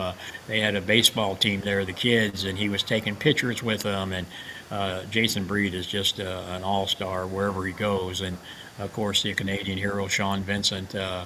Him and Brandon Espinoza had a knockdown drag-out match, and so I mean, it was such a good night. The organization down there is booking us back again, so that's what I like to hear: repeat business, and as far as giving these guys another night of the month to work somewhere, Yeah, absolutely. And what would a show that we have a guest general manager of course, is that Teddy Long is the special guest general manager of this entire card for SICW Fan Fest 4. And what would it be if Teddy did not book a tag team match? And that's what we got with the LA Hustlers and facing off against Curtis Wilde and the Night Train Gary Jackson. And from what I hear, is Big Joe Helm still going to be coming down to be handcuffed to Lucky P. Larson, or how is he going to be maintained at the ringside? Well, yeah, that was kind of, and I had got kind of out of the loop, as I've said. The last month for me has been the candle is burning all 24 hours, and Teddy had called and said, "Hey, I saw a promo that this Lucky P. Larson Esquire put out." Called him Peanut Head and a few other choice comments, and so I gave him the 411 on Lucky P. Larson. A lot of people don't. They may think it, but he's a by his trade he's a lawyer. He is a legitimate lawyer, and so I gave him that information and said, "Hey, this is him, and this is what he's got going on." And he said, "Well, is there somebody he really don't like? He keeps mentioning his silverback." I said, "Oh yeah, that's the story, and that's a big silverback." And he said, "Okay, I'll get back with you." Well, the next day he said, "Hey, here's what I'd like to do. I want to have this guy who wants to run his mouth so much. I want to have him handcuffed to silverback." And I noticed when he put the next promo out that he did, it was kind of like he was a little bit calmer talking about Teddy. So that just goes to show you Teddy's all about business, and heck, he may be the permanent general manager of SICW. Oh, wow. I don't think That'd be there's any crazy. complaints that Lucky would complain, and I'll tell you, the it seems that Lucky P. Larson has been in a constant battle. It seems like Lucky P. Larson and Gary Jackson have been butting heads, and I was put into the middle of that on in a match I had to do for him, and things backfired, and Lucky didn't even give me my pay. The guy's a freaking stickler. Don't even roll me on that. I just so that's the last conversation I have with Lucky, and he's kind of rubbed me the wrong way. So the guy can go fly a kite for all I care. So I second that motion. With a T Yeah. attached to it. So I mean, it is what it is. But no, Well, I he's always got a lot to say about Wildfire. That she belongs in the kitchen cooking cookies and all this and that, and but they could be so delicious. we'll see. I think Big Joe Helms. He had a little health scare here a month or so ago, but he got cleared from the doctor, and so Yeah. he's going to be there, and then he'll also be a part of that big Bruiser Brody battle royal. I would just like to see the attempt of Lucky to get away from Big Joe. It just see how that turns Is out. that even going to be a thing? Like, you I can't get don't away think from that's Big possible. Joe. Well, it's going to be very interesting. I just like for him to fool around and find out if he's going to try to get away from Joe Helms. I just like to see the result of that. So yeah, Well, you should be able to see it. You're going to be there, so. yeah, that is And for sure. who knows? Lucky P may take that briefcase and smack old Joe up with the head with it or whatever. But the good thing about SICW, you never know who's going to show up, who's going to be sitting in the audience. So the way to find out is go to sicw.org and get your ticket and be there. Yeah, absolutely. And we'd be remiss to not even that the whole thing that concludes. I mean, we've got these 7 scheduled matches, but the coup de grace of it all is the Bruiser Brody Memorial Battle Royal. And like I said, we've even had names in the hat. We have Purple Haze, Andy Anderson, that's going to be in there. The Powers of Pain have even thrown their names in the hat for this battle royal. Del Sierra is going to be in it. The Cuban Assassin? Yeah, the Cuban Assassin is going to be in the battle royal. Yeah. I think Texan's going to be in it too. Well, I got the call. In fact, you probably heard me scream. The whole world did when the booker called me and said we got 25 people going to be in the battle royal Yikes. in a 16 by 16 ring. Wow. Okay. It's going to be interesting. It's going to be a tight fit. Yeah. No, Yeah. Be a lot of hugging going on. Bows are going to be thrown. Well, I remember. So the last one I was in was at FanFest 2, and I remember. The guys had to be sent because there were so many people that were lined up for this. They've actually had to do like a luck of the draw to see who got to were the last of the who got to be on the waiting list to get into the ring in order to get thrown out, or that basically that's how I call it like that. And but yeah, it's going to be quite. I remember the night, not to bring up bad time, but the night you got eliminated. I think it came down to was it you and Gary, or I can't remember, but you took one me of and the Gary. biggest bumps I ever saw. Yeah. When you hit that ring apron. Oh my God! Well, that was the battle. That was the 2-ring battle royal back at the Spectacular. That's right. I was almost the first ever Central Stage champion in SICW. Let's not forget about that. That's right. But I man, was almost that. You scared me that night when you took that bump. I thought, oh my gosh. Hey man, well you got to get me over. People are not going to care how you land, and trust me. I've taken some hard bumps in my days, and I've taken harder. And I know I'm getting older, but hey, it is what it is. So it is what it is. All I know is I'm pretty sure we're guaranteed a new winner of the cup, right? Yep. Yeah, Barbara Goodish will be there to present the winner of the Battle Royal, that Trophy Cup, like she does every year. And she's called me a half a dozen times. And, because, I always get her involved somehow because it's kind of keeping the legacy of Bruiser Brody. And she just loves it, I'll tell you. I can't say enough about Barbara Goodish and Darla Staggs, her cohort in crime. She's already coming in. She'll be in town, I think, Thursday, and then Barbara comes in Friday. But it's they're two great people, and I can't say enough about them. Oh yeah, absolutely. And like I said, it's a prestigious honor to have that trophy. I mean, just to have your name associated with that is just going to be awesome. But 25 entrants into it, I mean, that's going to be tight. And I'm sure, I'm sure the ring will be the ring will be extra enforced before the guys go out. We just got new wood for it. In fact, Oh, one of our nice. sponsors, Lacey Lumber out of Belleville, Illinois, donated new lumber for it. So it's prepared, believe me. And we got new ring aprons, got a new entrance apron, and so I think there'll be a few different things that you'll notice this year. We did a dry run with it in Columbia, Illinois, last week, and the guys all jumped in and put it together, and looks pretty good. Yeah. It's always good. Always good to have some new. If something breaks down, it's always good. I mean, it's not easy to maintain a ring, especially with everything going up in the last few years. So I definitely understand that and respect that honor. And we got at least I saw a picture of your new curtain in the entryway, and That's what I'm talking about. Yeah. yeah, so that looks phenomenal. So Yeah. that's awesome there. Yeah, just adding a little taste to it, and it's this is 2026. The old saying that you can't teach an old dog new tricks. That may not be always true all the time. So we'll see what happens. Yeah, absolutely, absolutely.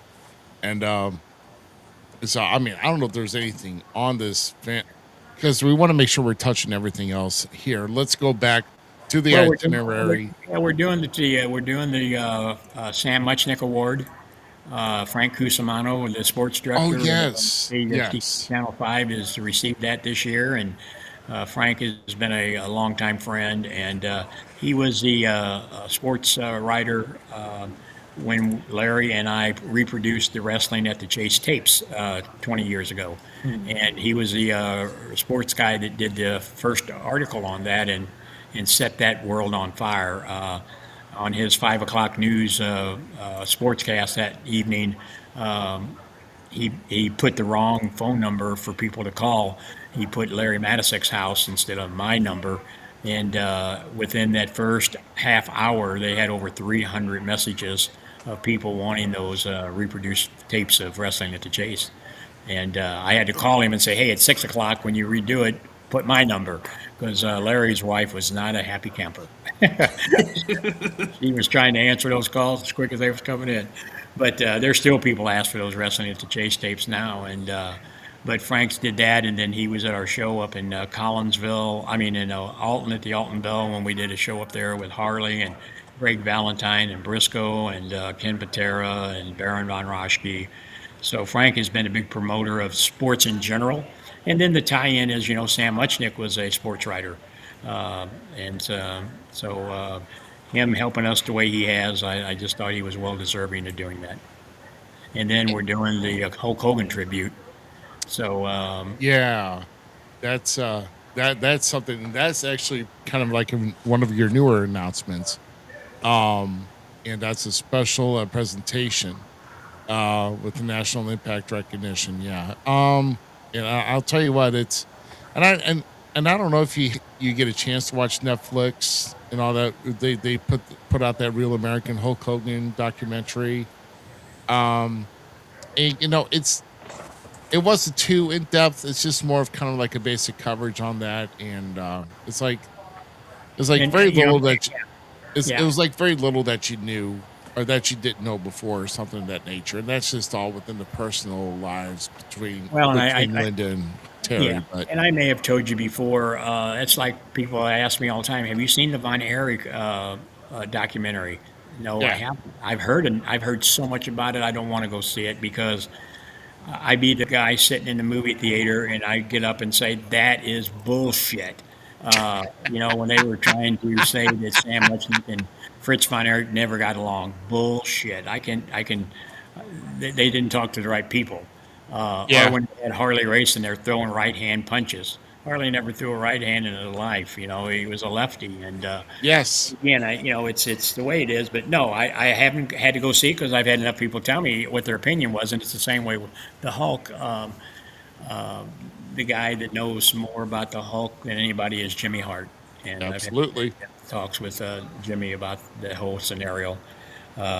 I saw. Wait, Jim just did an announcement out here. The Texan Mick Foley versus the red-haired assassin. Oh, I mean masked assassin. Who's he talking about? Stop it! Don't encourage him, please. Please don't encourage him. Oh, is that you? He thinks I'm the super assassin, and Oh. I'm not. Oh, I okay. already went through this. Well, now I may have to look into that. Oh my gosh.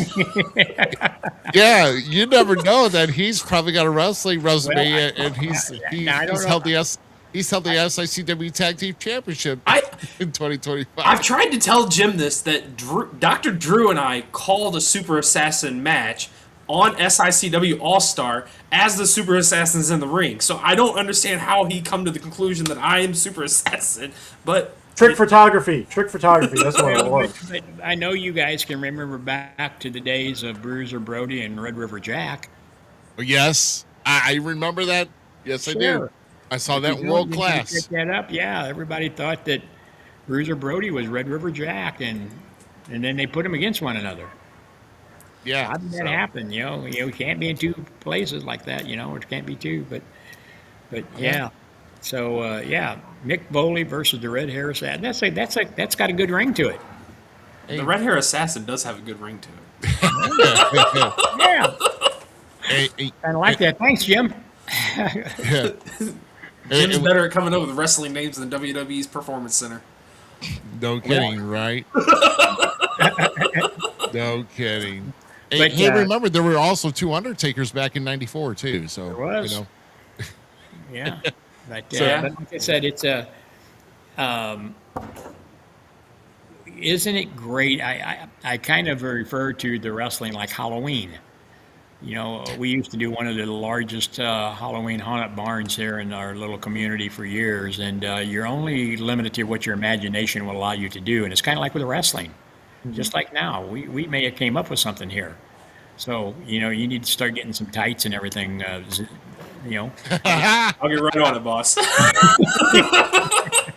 And we'll give all the tribute and all the data boys to the Texan. there you go.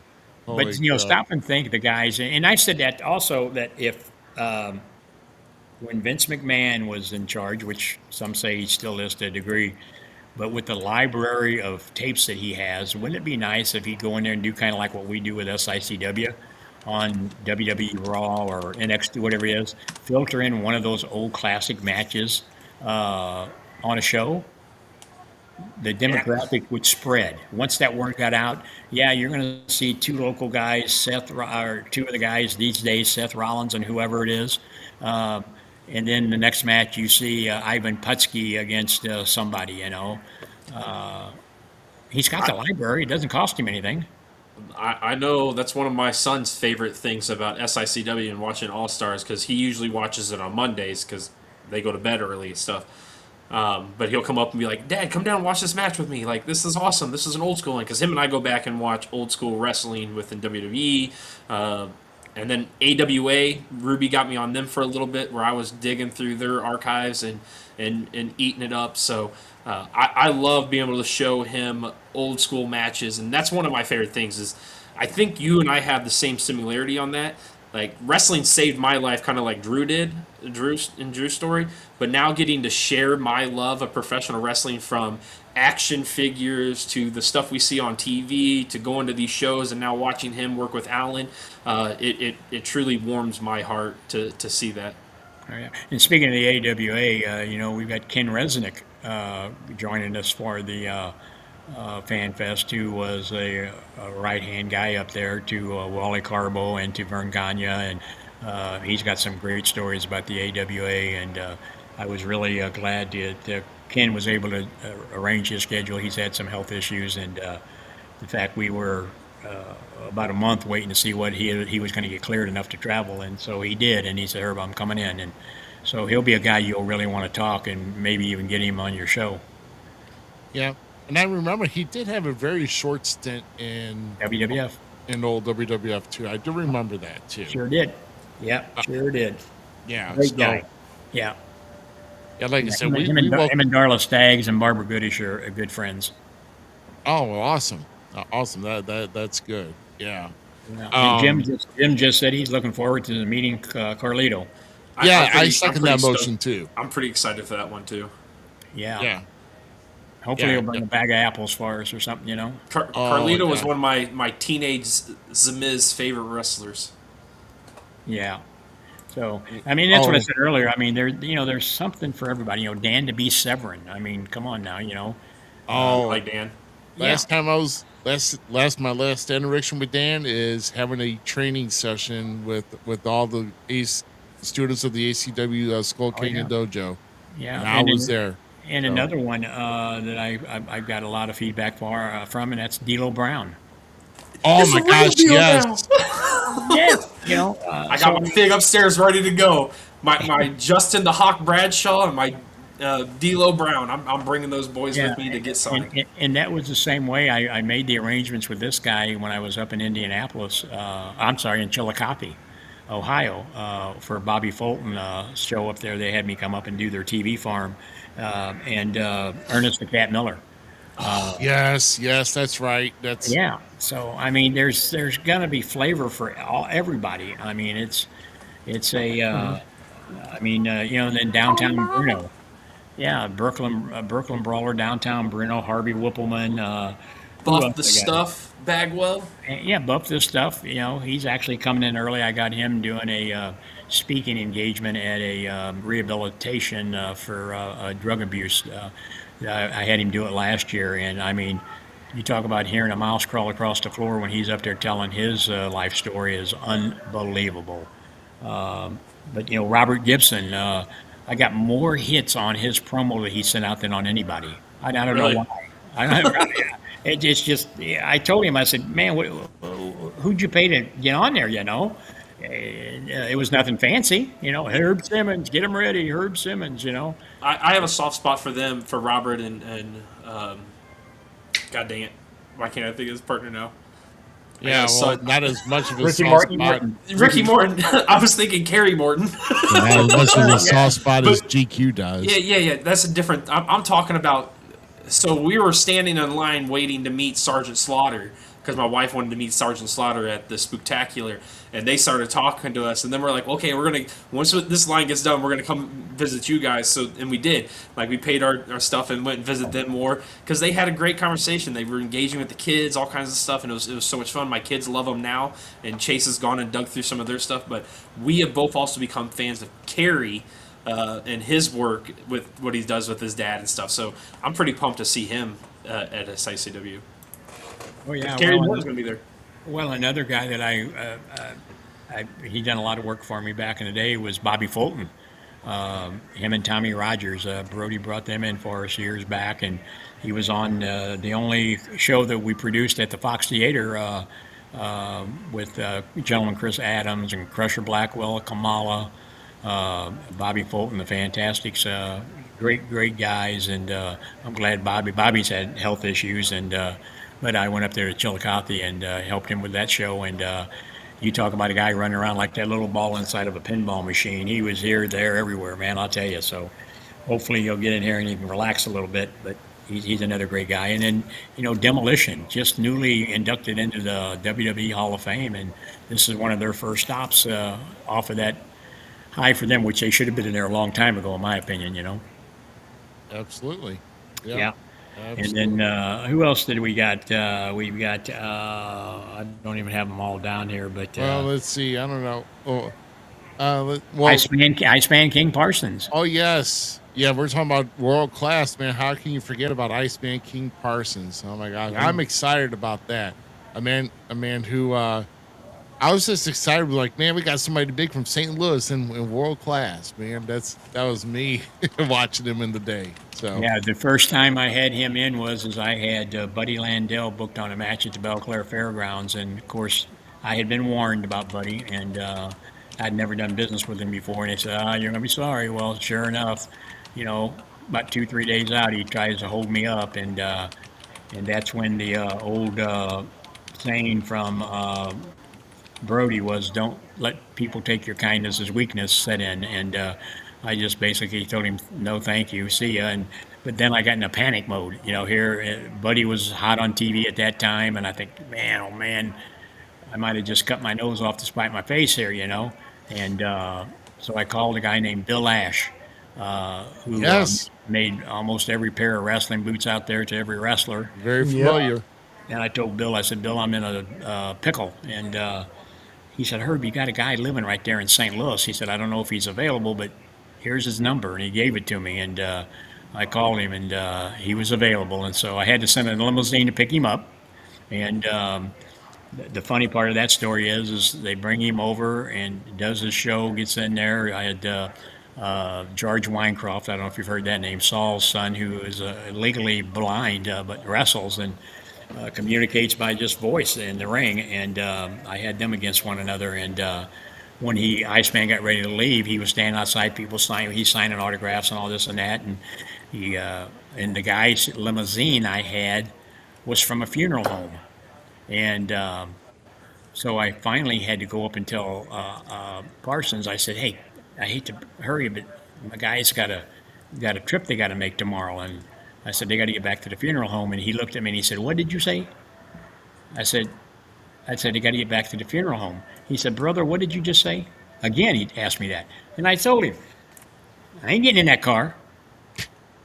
So I had to get him another ride home, because he didn't want to get back in that car. Now, he rode over in it, but that's because he didn't know it was coming from a funeral home. And so, but he wasn't getting back in it going home. So I remind him of that all the time.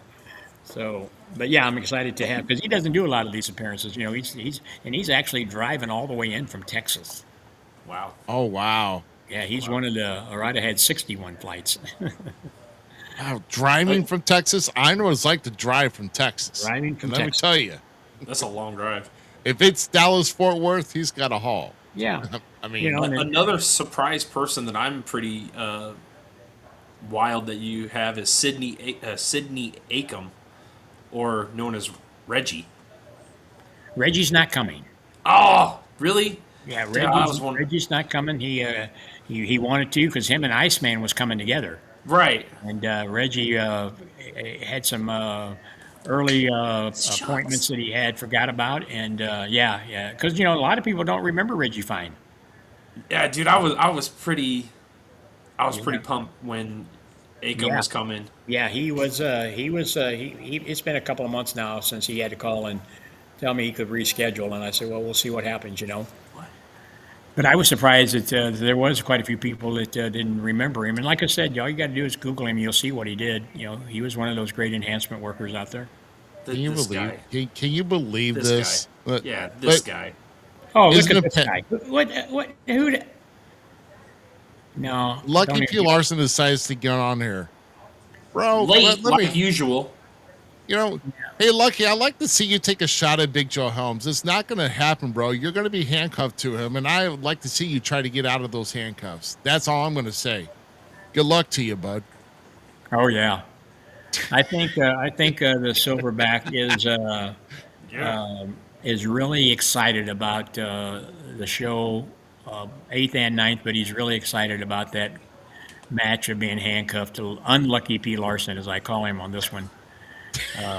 Because God. I think if he gets out of line, I think the big Silverback is going to maybe send him back to the law school. Well, Yeah. To the Woodshed one, I don't know which. Hey, put him on administrative assignment. You have to be pushing pencils or something. Right. Yeah, it can't be a ringside because he's laid up. And the way he's upset Teddy Long now, Teddy made it very clear that that's just the kind of the start. What else can Teddy add into him, ooh. So, What? Yeah. So I was confused. I was talking about Reggie, the 24/7 champion. no. Sydney Acom. So, is that one and the same? I'm sorry. No, Reggie be fine. No, that's not Reggie. Reggie be fine. Okay, all right. I was gonna say there's not too many Reggies in the business. So No. yeah. So my apologies. My apologies not doing my homework on that. I mean, I didn't think it was the same guy, but Hey, it's wrestling, man. It's come on now. yeah, We're allowed to make a mistake every now and then. yeah, I know. I mean, I do my best. yeah. we just if we slip up, we got to own up to it. You know, hey, if we botch, we botch. You know, it happens. You don't think Lucky P. Larson has never screwed up? He just Oh, did. He just according did to by him, getting on never. here tonight. Yeah. So I mean, he's gonna be screwed up when he tries to mess with Joe Helms next Saturday. oh yeah. Yeah. Bye, Felicia. Sorry, Lucky. Yeah. I'm so yeah. Are they selling popcorn at the at the concession stand? The hotel is going to have all the concessions, the bar, and it's got a small bar, but it's got a nice outdoor patio, and I mean, and I can't say enough about the people at the Radisson. They opened up the doors, and they have been excellent to work with, and in fact, I'm meeting the mayor of Fairview Heights. They signed on as a sponsor the city has, and Oh yeah. they're going to be there tomorrow with Channel 4 doing a little segment on it, and the mayor is a good friend there, Mayor Kupski, and they've been excited. I mean, they've been spreading it out through their Chamber of Commerce and their Facebook pages and everything. So it's really good when you go into these towns, especially when you know people and they buy it, because wrestling, as we all know, has not had the best reputation over the years because of, and I'll say it, because of promoters who are like a band of gypsies that just want to run in and steal a show and get out to the next town, and that leaves a bad name on it. And I've had a few of those incidents where organizations have called me and said, "Oh, we had this organization in, and they did this, they did that," and I don't go, if it's been within a year, I don't even try to go back because they leave a bad taste in people's mouth. And but like we talked at the beginning, it's a shame. We It should all is. be able to say what's best for the business, what's best for the fans, and then everybody work together, and then you don't have to worry about stuff like that. It's Yeah, like I know. like NASCAR. We got our first show this year in NASCAR in June, and we got 3 shows with them, and they could have picked anybody else they wanted, but you know what? NASCAR is a big, big, big, big organization. They do their homework and they research. And when the owner of Worldwide Technology Raceway comes to you and says, "Hey, we'd like for you to be a part of this," I said, "Man, I wish I'd have met you 20 years ago." you know. So, Yeah, well, that's good. I mean, to get those guys back on board with you this year and have a few shows during the yeah, season. they're one of the sponsors for this Fan Fest. Oh yeah, yeah, Yeah. too. Yeah, that's what I said. Can't thank Petroff Towing Company, people like that, hometown mom and pop operations that enjoy professional wrestling. You know, the vendors who bought the tables. You want people to come there and enjoy and have items to look through, and like your guys with your podcast. You'll put some of the guests on there and interview them, and people like that. And if you come there and if you're not don't have a good time, then I don't know where you can go. I mean, and I go back to we've kept it affordable. I've been to a couple of these other fan fest, and to get in the door it's a couple $100, and I'm thinking, man, I wish I could, but Right. Yeah. our economy nowadays, regardless of what some people's popular belief may be, I'm buying gas that's over $4 a gallon. You know, Well, you're in Illinois. You're buying more than just any other average state. Illinois is poor. I mean, yeah, we need all the money we can get. So come on over, guys, and spend some money. right? That's the public servant talking, or the politician. I'm not a politician. I'm a public servant. But yeah. I mean, you know what I mean. You're trying to feed your family. You're trying to work. A lot of people are working 2-3 jobs just to put food on their tables, pay their rent. You don't have, a couple $100, and then by the time you get in and get autographs and buy something for the kids or food or whatever. So we've tried to keep it as affordable as possible and still be able to say, hey, we got to pay bills. I mean, if you haven't checked air flights out lately, just go on there and check them, and you'll see what I'm talking about. I'm good. Yeah. Yeah. Oh, you don't have to fly down from Quincy, though, do you? No. No. Yeah. He's got that little bit of a drive, but it not too bad from Hey, the it's- Gem City. Friday's got an amazing ride with my wife down there. Her and I are going to go do some toy hunting and stuff, and then be over at the hotel hopefully about 3 o'clock ish to check in, get our stuff unloaded, get ready to go, help you out with whatever you need, and then we're going straight to the Mick Foley thing at 5:30 around there because the doors open at 5, show starts at 6. Yeah, So, and, Right. That's right. a couple other people we mentioned early on, but Brian Idle and Natalia, we got a good response from them when we advertised them. So again, some of the newer people that people can resonate with. So again, there's flavor for everybody. If you Yeah. want to see it, come and check it out. I'm I'm excited. pretty Yeah, pumped the for the Brian TV champion. If he's still a TV champion, I know. He should be. I mean, congratulations to the NWA for their debut on Comet with that. But they on their debut on Comet, we encountered apparently some sad news that apparently Trevor Murdoch has announced his retirement on the show. Yes, that they debuted on. So, And he's had a good run. I mean, yeah, he's had an excellent run. Yeah, we were the first ones that when he won the NWA title, his first defense was against the Telecon. Yep, and I was there too. I was at that show, and I was in the locker room, and it was good because I mean I knew Trevor before he went on with Harley. I was actually kind of chumming with him a little bit, kind of bring back some old we had some short discussions on that night too, and it was kind of good to relive that, and but yeah, congratulations on him though because he was one that he knocked off Nick Aldis, I believe. As the NWA World's Champion, and I still say, we all say we have favorite matches, and we probably all got tons of them. But one of my favorites is Nick Aldis against the Telecon. I mean, two different styles totally, but man, they tore it up. And yeah, they did.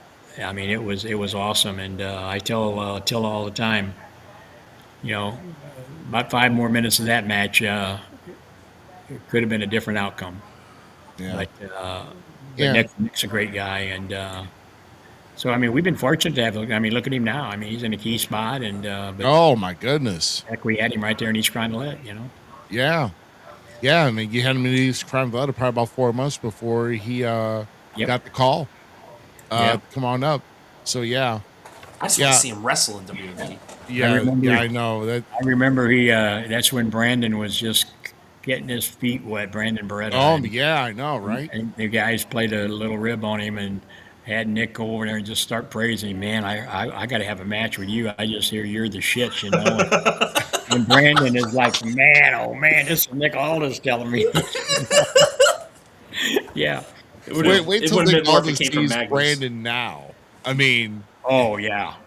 Well, I mean, I just hope that young man stays healthy, keeps his head on straight, because he's out there doing it. Him and them gator rolls, and oh my gosh, he wear him out. But he's going to have his hands full with Bobby D. I can tell you, because Bobby D is an amateur wrestler. Yeah, he's a master of the mat. So oh my gosh, and his son now is just following in his footsteps. So kudos to Landon, and Daddy's good coaching. Yeah, and like I said, we welcome. I would love if even if it's Natalia Markova comes over, or like even if Brian Idle comes over, I would love. I'm going to put this back up here because if Brian Idle comes over, I'd like to have Lucky just walk by and just kind of. I would just love to see if he's If he truly has the cojones to slap Brian. Yeah. The old saying, talk is cheap, and that's really true. And, I can be as tough as I want to over a telephone or over an internet, but put them face to face and let's see who cowls down. Yeah. Yeah. Yeah. Fight over the internet. Grab your weapon. Here's your keyboard. Yeah. Oh, yeah, I'm telling you. It's going to be great, and I hope that the fans come out. They can go to SICW.org and get those tickets while they are lasting. And a lot of people, I don't think they understood that. I mean, we've had probably a couple of hundred people went on the website at SICW.org and they put reserved, but they didn't purchase tickets. They just put we reserved. So I don't know if they're Wow. thinking they're going to show up, and hopefully there's tickets left, because just because you did reserve doesn't mean that you got your tickets. And that was the other thing. People who bought tickets, a week or two later, they're calling me and saying, "Hey, we haven't got our tickets yet." No, they'll be in your packet when you arrive. Just bring your identification, and just like it has been the last 3 years. And for those who are new, you'll have your armbands in there telling you what events you get to get into, and so once you tell them that, it's pretty cool. They Yeah. understand it. And Yeah. I was actually on the website yesterday. So, I mean, it's actually clear on what boxes you can check. It'll give you a subtotal. You have to put in your information. Yeah. And then, like I said, just show up, provide your information, present your ID. Boom. Yeah. They'll get you what you need. They'll get you what you paid for. Okay. Yeah. So don't worry about that. Well, and there was some confusion. People thought that if they bought the Mick Foley show, that entitled them to the VIP, and that's a separate thing that Nick's doing. Mick is, and but again, I got to agree with Ms. If you don't take in the Mick Foley's show, when you hear people that did tell you how it was, you're going to kick yourself in the behind, I think. I'm so excited to sit there and watch it with my wife. So I'm Yeah. pumped. Yeah, Yeah. and like I said, him adding Barbara into it, they'll have a lot to talk about that. And I asked him, I said, "Well, how long are you going to go?" "Yeah, well, it's wrestling. We'll play it by ear. We'll see. If they're falling asleep, we'll leave early." If you're falling asleep during it, you just should have went to bed early. That's all I Exactly. said. Yeah. Yeah, because he's not gonna let you fall asleep. I can tell you. No, I saw him when they roasted him out in Vegas. Man, oh man, whoo! It was wild. Oh my God. Yeah. That was a wild roast. I'll tell Yeah, you. you were there. Yeah. Yeah, it was That wild. was. I didn't stay for all of it, but the part I did, I knew what it was going to be, so I said, "I'll see you later."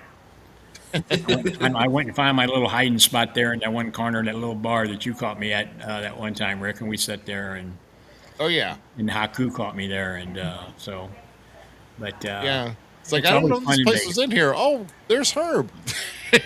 Yeah, they had my name reserved on it for a while, so That's funny. yeah, just sit there and watch people Herb watch. had a permanent. I was gonna say Herb had a permanent table at the previous location of Cauliflower and everything. I remember that. It's like you walk right by, he's sitting there, and you walk by again, he's still sitting there. Still, You know, yeah, the Gold Coast was where I wish we still were. It was totally different. I'm just not a big fan of downtown, and Oh, yeah. the Gold Coast was more. Everybody knew that the TGI Fridays was the meeting place after the seminars and after any of the events. Everybody gathered down there, and SICW had a table reserved. And the one year when it took us 12 hours to get from St. Louis to Vegas because of weather delays. I mean, I went to so many airports and had to land and sit on the tarmac, and we finally got in there. But and we got there, and that's where everybody was at, gathered around the TGI Friday waiting for us. And out there, where we are now, it's just doesn't have that home feeling.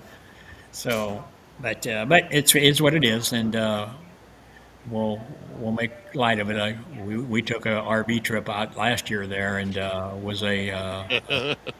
it was a trip to remember. Oh, my goodness. They asked, "Are you going to do it again this year?" And I said, "Not no, but hell no."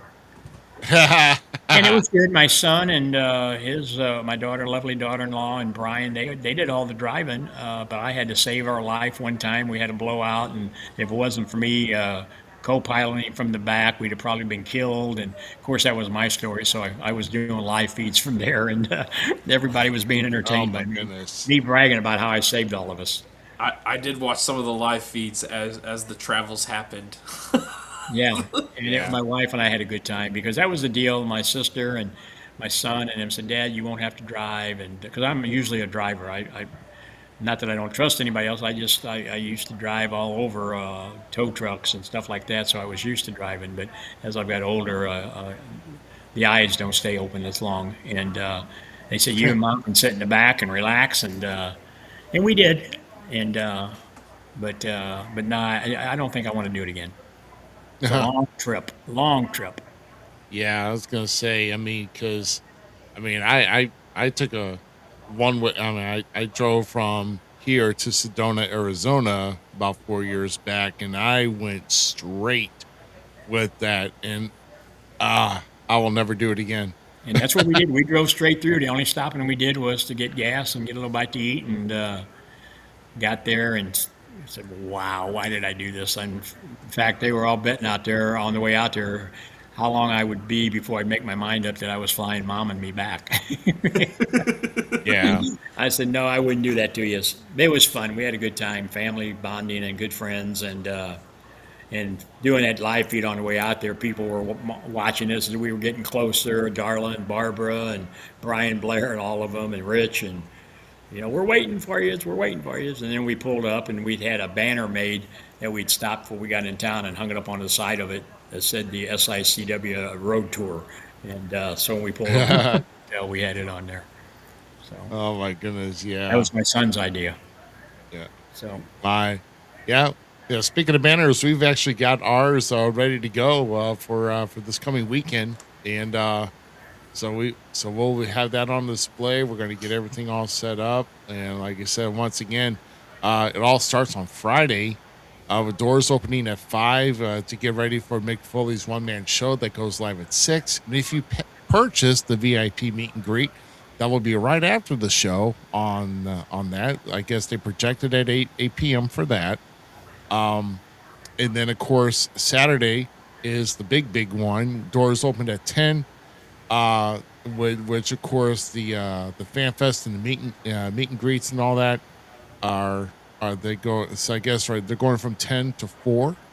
It'd be 10 between that 4 and 4 and 5. We want to get everything pretty well set up for the Hall of Fame inductions, and Yeah, we've got to time them out because by the time we do the induction and people do their acceptance, we got some videos that's going to be played, and we want to yeah, try to start wrestling close to on time as possible.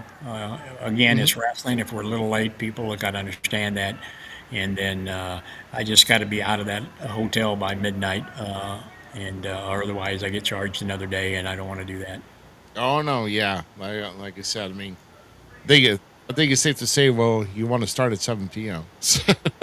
Well, and yeah, and then like I said, it's they got a little bar area there in the lobby and about outdoor patio. So that's, as you guys know, that's where everybody usually gathers, especially after that Friday night. It has been Saturday night. Some of the guys want to get back to their room because some of them's got early morning flights getting out of there, and Yeah. but so Well, I plan on going and hanging out with Jason Breed and Sean Vinson because supposedly they're going to have a party room. yes, That's what I've been hearing, in and I've fact, been yeah. offered to go hang out. Yeah, and I got invited there too. I can't figure that out, but I'm going to try to swing up there and see it. But That's pretty yeah, cool. those guys, like I said, Sean and Jason and Texan and Bobby and Gary, and the list goes on. Superstar Steve Fender, he's going to be there in action. So I mean, it's just. I told the booker, I said, you keep adding these names, and I can't remember all of them. Send them to me. Send me an email so I'll have all of them. But I think the matches will be fine. Like Z said earlier, when we're filtering in those legends, it's just added a lot of flavor this year, I believe. And I think the fans will be entertained. Absolutely. I'm pretty pumped for it. Yep. Well, and again, I can't appreciate wait. appreciate all the guys, all the help you guys have done promoting it and sharing everything that gets out there, and because that's what it is. I mean, you can't reach everybody. I mean, we were out there at that toy place today, and Jim was passing out flyers, and it was, well, we didn't know about this. Well, it's just hard to reach everybody, So that's why we hope this week with a couple of the TV stations doing it, radio station, and those ads coming out on NXT on Tuesday night might help get the word out too. Absolutely. So, one thing that I am just going to kind of poke the bear. I wouldn't say really poke the bear, but obviously, you might get this question asked before. But after this weekend, whether it's sometime, whether you think about it this year, have you given any thought on how much longer you would like to be staying on as the promoter for SICW? And do you think, like I said, we talk about this, the granddaddy of them all? Do you think this is pretty much it after FanFest 4? I think it's pretty obvious. People that are close to me can, and they have told me that they have seen the old lion slowing down, which I feel it. Like I said, I'm going to be 73 years old in July, and people tell me, "Oh yeah, but you know, you still get around good, you look good." Well, yeah, I mean, we can all put a front on, you know. But my wife is my life, and her health hasn't been good, and so you know, she knows I enjoy this tremendously. I brought some magazines home. I got out there today at that show, and she was like, "Oh, more magazines," you know. Well, yeah, but they're, to me, their history, their memories, and I told her they'll keep the fire burning a little bit more when you throw them on it, you know. We always joke about that. But you know, depending on what my son does, I've had some other people, in case he decides not. You know, he's got a family, but he has really stepped up to the plate, and he's my right hand, helping me. Like, I mean, he'll be buzzing around there all weekend. Him and his wife. He's got his my granddaughters are coming to help. So if he does, I think he'll have a challenge because the business has changed when I've been in it. He's going to have to adapt to bigger egos. You know, a lot of the connections that I have made over the years, some of them are gone. The ones that are still there, I'm sure that will help him. The local guys, I think he, uh, he gets respect from them. But to answer your question in a nutshell, yeah, I want to slow down. I want to enjoy. Not that I don't enjoy this. It's just that it's a lot of headache. It's a stress a lot of times. You know, when you're doing 20 to 30 shows a year, and I don't know how to say no. I mean, Yeah. said, I mean, when we leave, I mean, we're going to Shawneetown next month. We're doing the NASCAR. We're doing Fairmont City again. We're doing the Missouri Athletic Club again. And those are all good shows that I want to help them people raise their funds.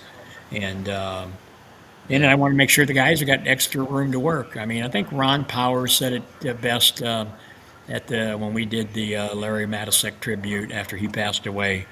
And I had no idea that he was going to say it. He got in the ring, and Larry's wife was in there with him, and said, you know, guys in that back room and in the business in the St. Louis area need to think about what's going to happen when Herb doesn't promote anymore, because he's the one that's promoting old school.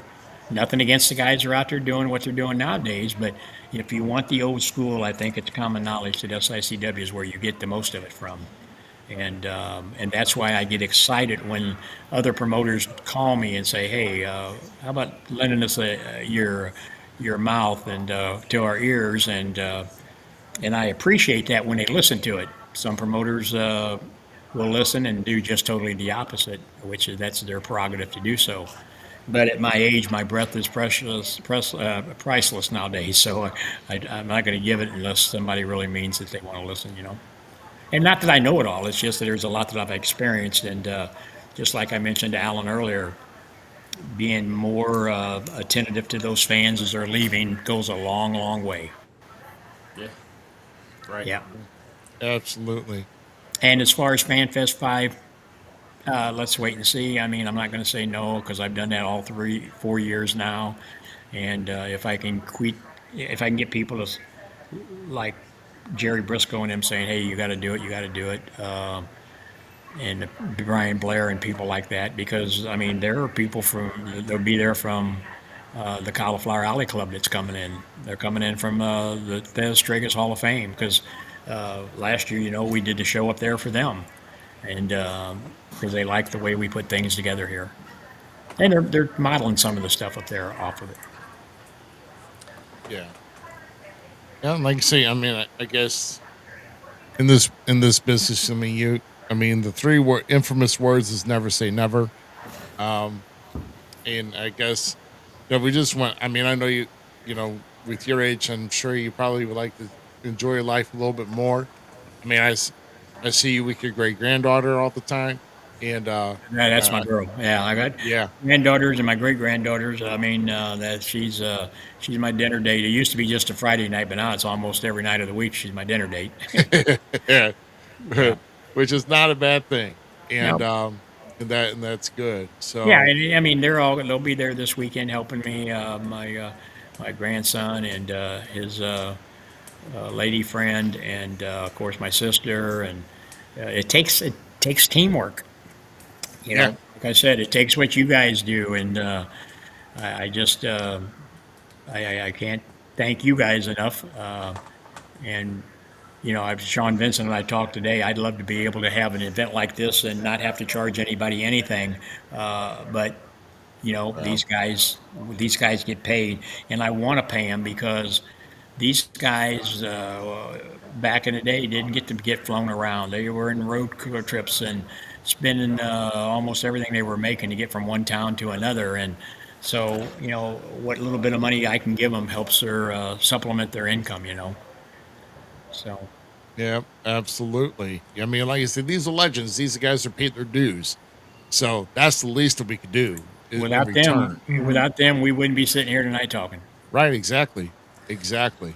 And that's why I feel like you're the most important thing in the St. Louis area when it comes to wrestling. Well, I appreciate those kind words, and we need to follow up on our conversation the other day because I'm really serious about that, and see Sure. what we can make happen. Yeah, yeah.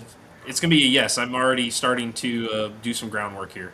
Good, good. So just let me know, and then we'll kick it off, and we'll see what we can do. And we're not keeping any secrets from you guys. It's just that Oh, you guys got a following out there, and once the news breaks, then Z can do that. Ten yep, four, boss.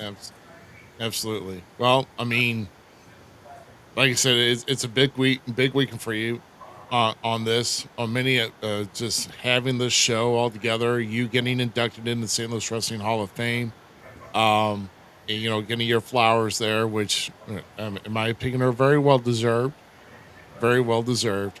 Um, Hmm. and like I said, with this big show here, and like I said, I know I haven't been in the SICW locker room for a long while, but I've had my life has been getting me, and then of course right now I've got responsibilities in ACW with also with helping some of the guys at the dojo, and my tag partner, Big Bubba Walsh, with Party Town, and Mhm. I've just been having fun and having a good time and getting to do Well, it with fans. yeah, and I know your wife has been sick with health issues there, and Yeah, family's everything, and we got to take care of that, and that's why I always say that family first. I mean, it's got to be, and yeah, because they support us, they allow us to do this when we want to, and so I applaud you for doing that. And like I said, Searcher is a good guy, and I mean, he'll tell you. I don't know if he ever did, but there was nights we'd spend 8 hours on the phone when he was at work. And you talk about two guys that just we ate everything up, man. I'll tell you, we talked about everything, and he'd say, "Wait a minute, I got to run up the conveyor belt and oil it, and I'll be right back." And so we haven't done that in a long, long time. But yeah, he's another guy that's got his heart in the right place in this business. yeah. So I'll just say is, uh, if you ever need some help against the evil forces of either Stephen E or Lucky P. Larson or everybody else that gives you trouble, you need some additional. I mean, you got the big Texan, but if you need any more additional help, you just give me a ring, Yep. because I mean the fans are loving what I do in ACW, so I'm going to spread that around. And like I said, I don't know how much longer I'll have too. I mean, I'm Right. probably, like you said, those fingers are counting down, so we'll see. Well, yeah, because you don't want to get out there and one wrong mistake, one wrong move, and then all of a sudden you're out of Hmm. a job for a while, and not that I have to take bumps or anything, but the sometimes the mental strain, just like Oh, you know, sitting here today. I mean, Jim will tell you I was in the car answering calls and doing text messages back and forth, and oh my goodness, because yeah, it's always and I know that flights are going to be delayed and, things of that sort. And then you have to, how do we do that? Then I've got some guys, I got about 4 chauffeurs that's going to be picking up people and dropping them off. And like I said, it's just not getting them in town. We got to get them out of town on Sunday. So, Yep. Saw Frank Murphy last night, by the way, who was yeah, at so the show. yeah, So Frank's one of my drivers. Yeah, Frank and Don. My brother from another mother, Don Simmons. It was Don with him. Yep. And he won the 50-50 last night too. I was like, you better Oh, rep really? that guy. Yeah, yeah. Don is Don's again, relationships made by wrestling. I mean, Yep. friendship, and they are. I mean, they show up. They go to all the wrestling, and that's the way it should be, And they're going to help us out again this year, and they get a kick out of driving them guys back and forth and picking their brains too. I just tell them, don't bug them, because a lot of times, like Jimmy Hart, he'll get in the car and he'll be on his phone, and he'll say, "Wait a minute, Herb, I got to talk to this," and then we'll talk for a little bit, and then his phone will ring again, and it's somebody else wanting to book him somewhere, and I know how to shut up and let him take care of business. Yeah, absolutely. Let's see. Wow, we've been talking for a while, and I guess we're getting down to our final words. GQ, do you got anything for Mr. Herb before we? He's No, asleep. just, I guess. No, I'm not. I just letting y'all talk and everything. I know a lot of people are probably wondering what would be cutoff times for like purchasing tickets or whatever Good at least through question. the website. Yeah, I'm meeting at 9:30 tomorrow morning with the hotel staff and with Channel 4 out there, so I'll get some more information there. And again, I don't think in wrestling, we try not to ever not sell a ticket. We have Right. to. But again, they'll let me know what the capacity is. I know we've got I got to bring tables from another location because we've got every table that they've got in-house used, and for the vendors and for the legends, and so I've got to get arrangements to get some tables hauled, and but I'll find out tomorrow a little bit more on the capacity where they think they need to cut it off at, and then we'll shut the website off, and then we'll put out there that it's sold out. I don't think that's going to happen. It'd be nice if it did on one hand, but I don't like turning people away. I want them to come and enjoy the atmosphere, and so because these type of things, as you know, you've been to some of them. People come, they walk around, they take a break, they go back out to the car, and if they bought stuff, they put it in their car. They go out, they take a smoke break, or they may run and get something eaten. In Fairview Heights, there's a lot of places around, and one good place if you like Mexican food. Frida's. I eat there about 5 days a week. Joe is one of our sponsors.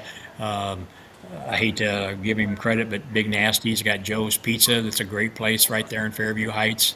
So you're not going to lack. I mean, they got a Chili's. They've got all kinds of restaurants there. So, and that's what people do. They'll leave and they'll come back. So we're not going to try to turn anybody away. I can tell you. Nice, nice. I do know for a fact there is a good little handful of people from my local area, the Quincy, Illinois area, that are going to be making the trek down there.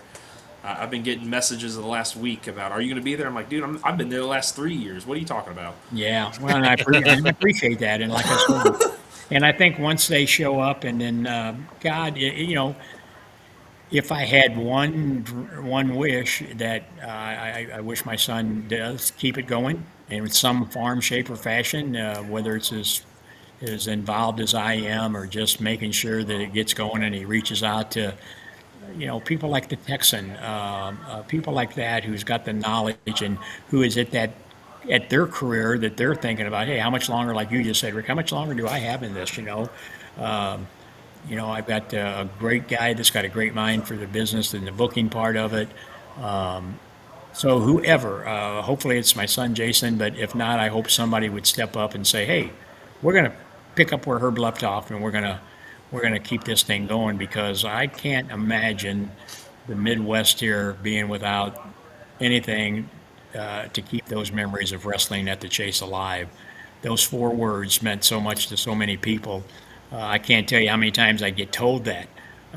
People said, I used to go to Grandma and Grandpa's house and watch it, and and to this day, So it's just an awesome feeling to know that we've all been a part of something like that, and to think that if I leave that it stops, I don't even want to think about that because it's important to keep it going. So you guys may think about that. You know how I feel already. I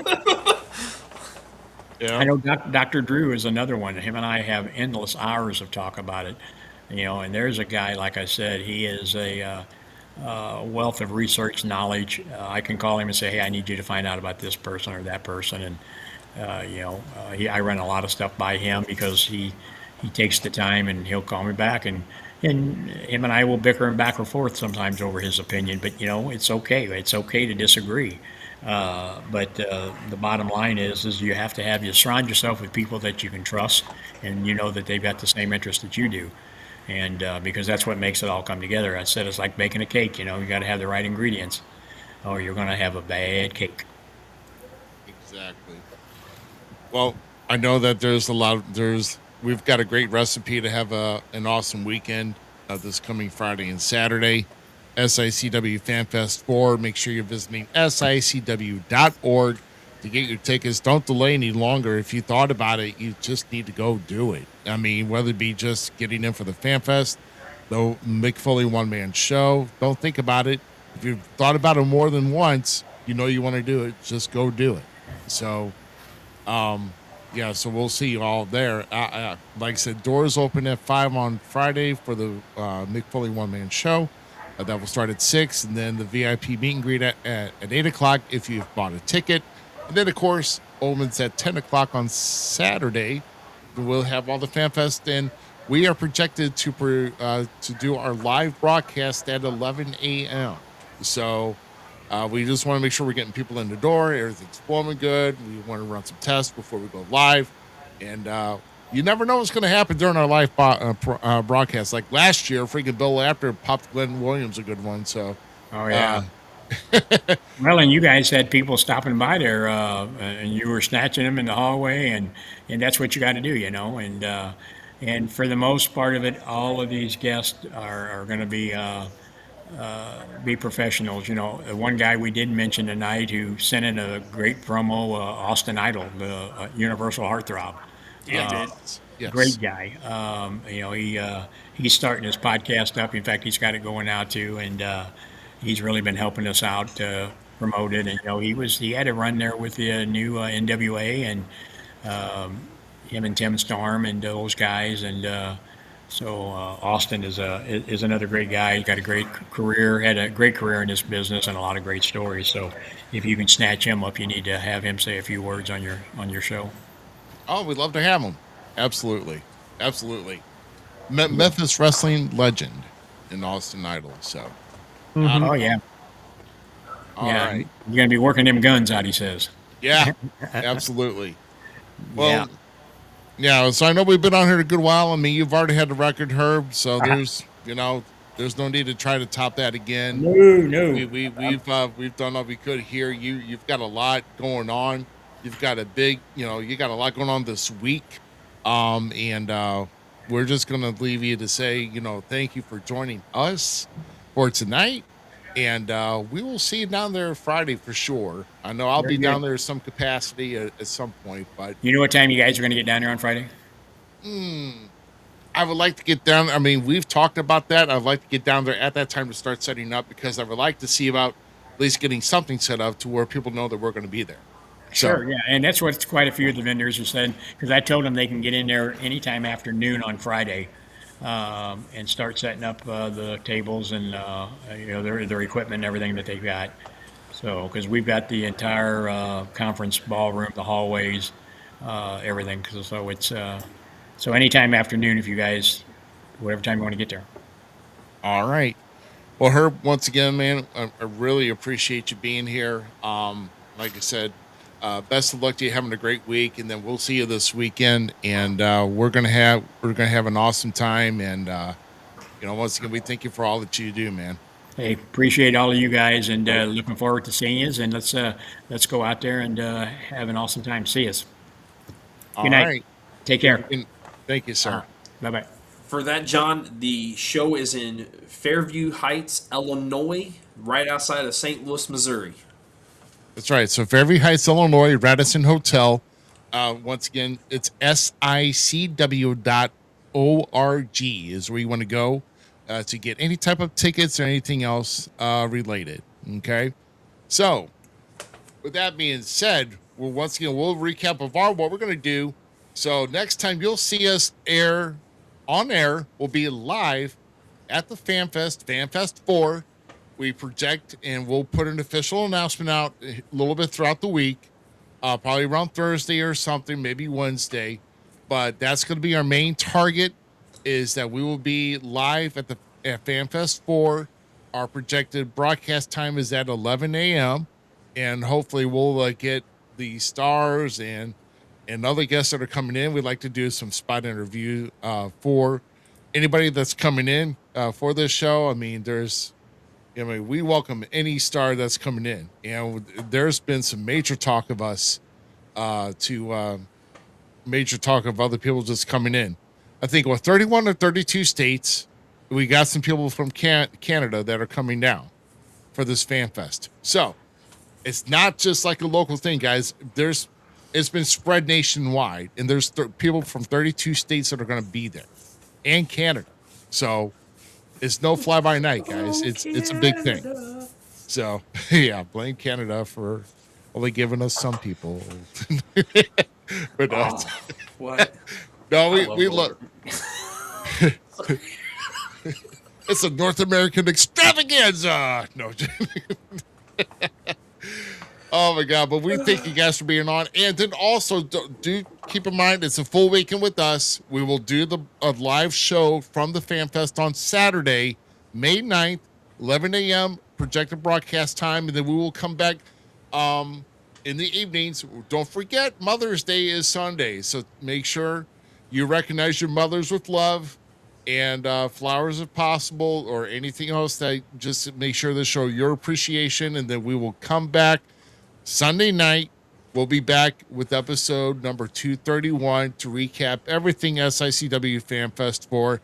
Like I said, it's a shame that there's some major things that have gone down this past weekend that we couldn't talk about because we wanted to dedicate all that time to Herb for all that he's done. And like I said, that's just hearsay. We can even talk about it during our live broadcast, guys. I mean, we can keep it live come Saturday. You know, that'll be our because we'll have a lot of fill-in topics we're going to talk about too. So we're just going to have a lot of fun come Saturday, and we appreciate and see you guys, all you guys there. So with that being said, how about we just get on out, right? Skadoosh. Right, we're going to skadoosh. Whoa, For GQ, the Jump City Mouse Zmiz, and myself, Rough Cut Rick Ruby, we thank you very much for joining us. And of course, a big thank you to our featured guest, the Godfather himself, Herb Simmons. Yes, I said it. Yes, call me a jerk or whatever afterwards, but you know, it's the truth. How's it a jerk? He is the Godfather. But with that being said, that's going to be all that we're going to have here for you tonight, guys. And where's my little? Oh yeah, there it is. I almost lost my video.